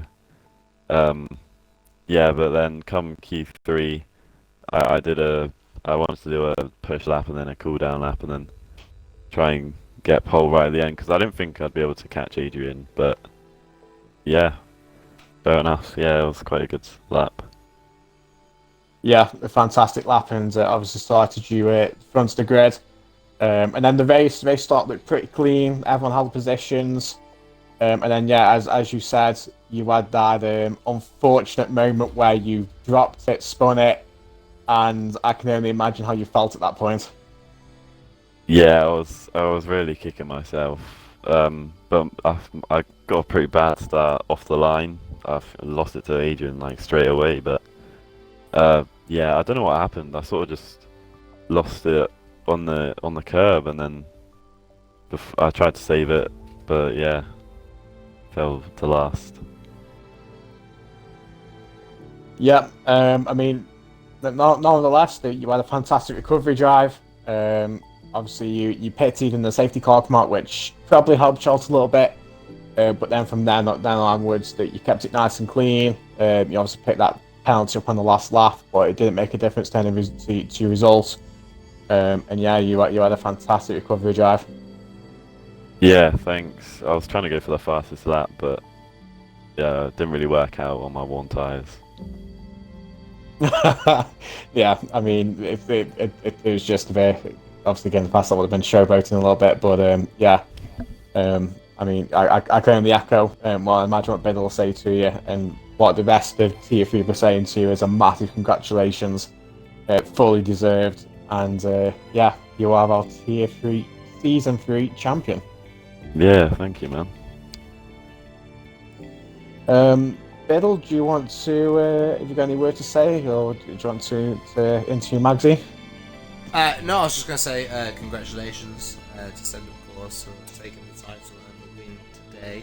We have got Magsy back now with us. It almost seems, TJ, a little bit anticlimactic to go from the race and the championship back to P3, but we'll do it anyway. So, Magsy, thanks for finally joining us after those couple of interviews there. Obviously, we saw a bit of pace from you in qualifying today, managing to make it through to the top 10. Did you expect to see yourself on the podium? You kept it very clean. Was that the tactic all along?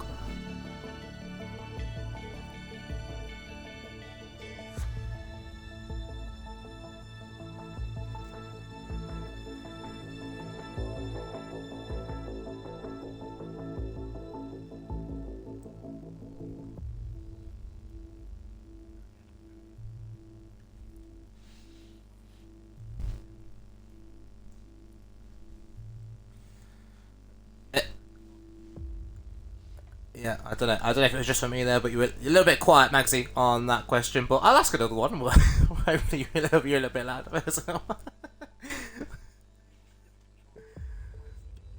Oh, different controller. That's why you managed to pick up the podium again, is it? Yeah. Yeah, no, great drive, obviously, to that podium position. We saw you have that fight with I think Tadas earlier on in the race. Very much wheel-to-wheel action. I think I've seen a message from Tadas where he's apologised almost to you because he thought it was slightly wrong. Is that how you see it on your end, or do you think it was more of a 50-50 situation between you two?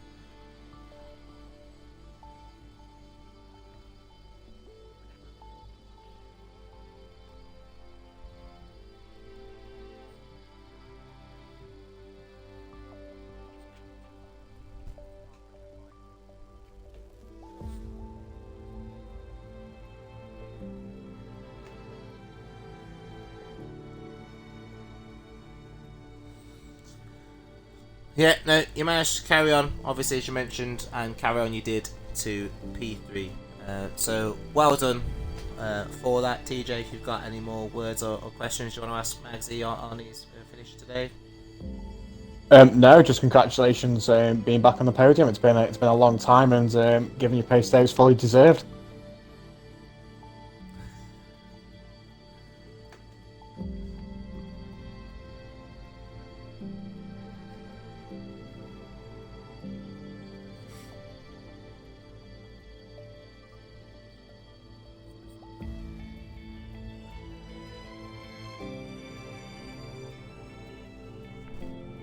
Yep, and hopefully you can carry that over, of course, as you mentioned, to our last couple of races, which I believe are Brazil and Abu Dhabi in 2 weeks' time, of course, for the season close. But that's all we've got time for tonight.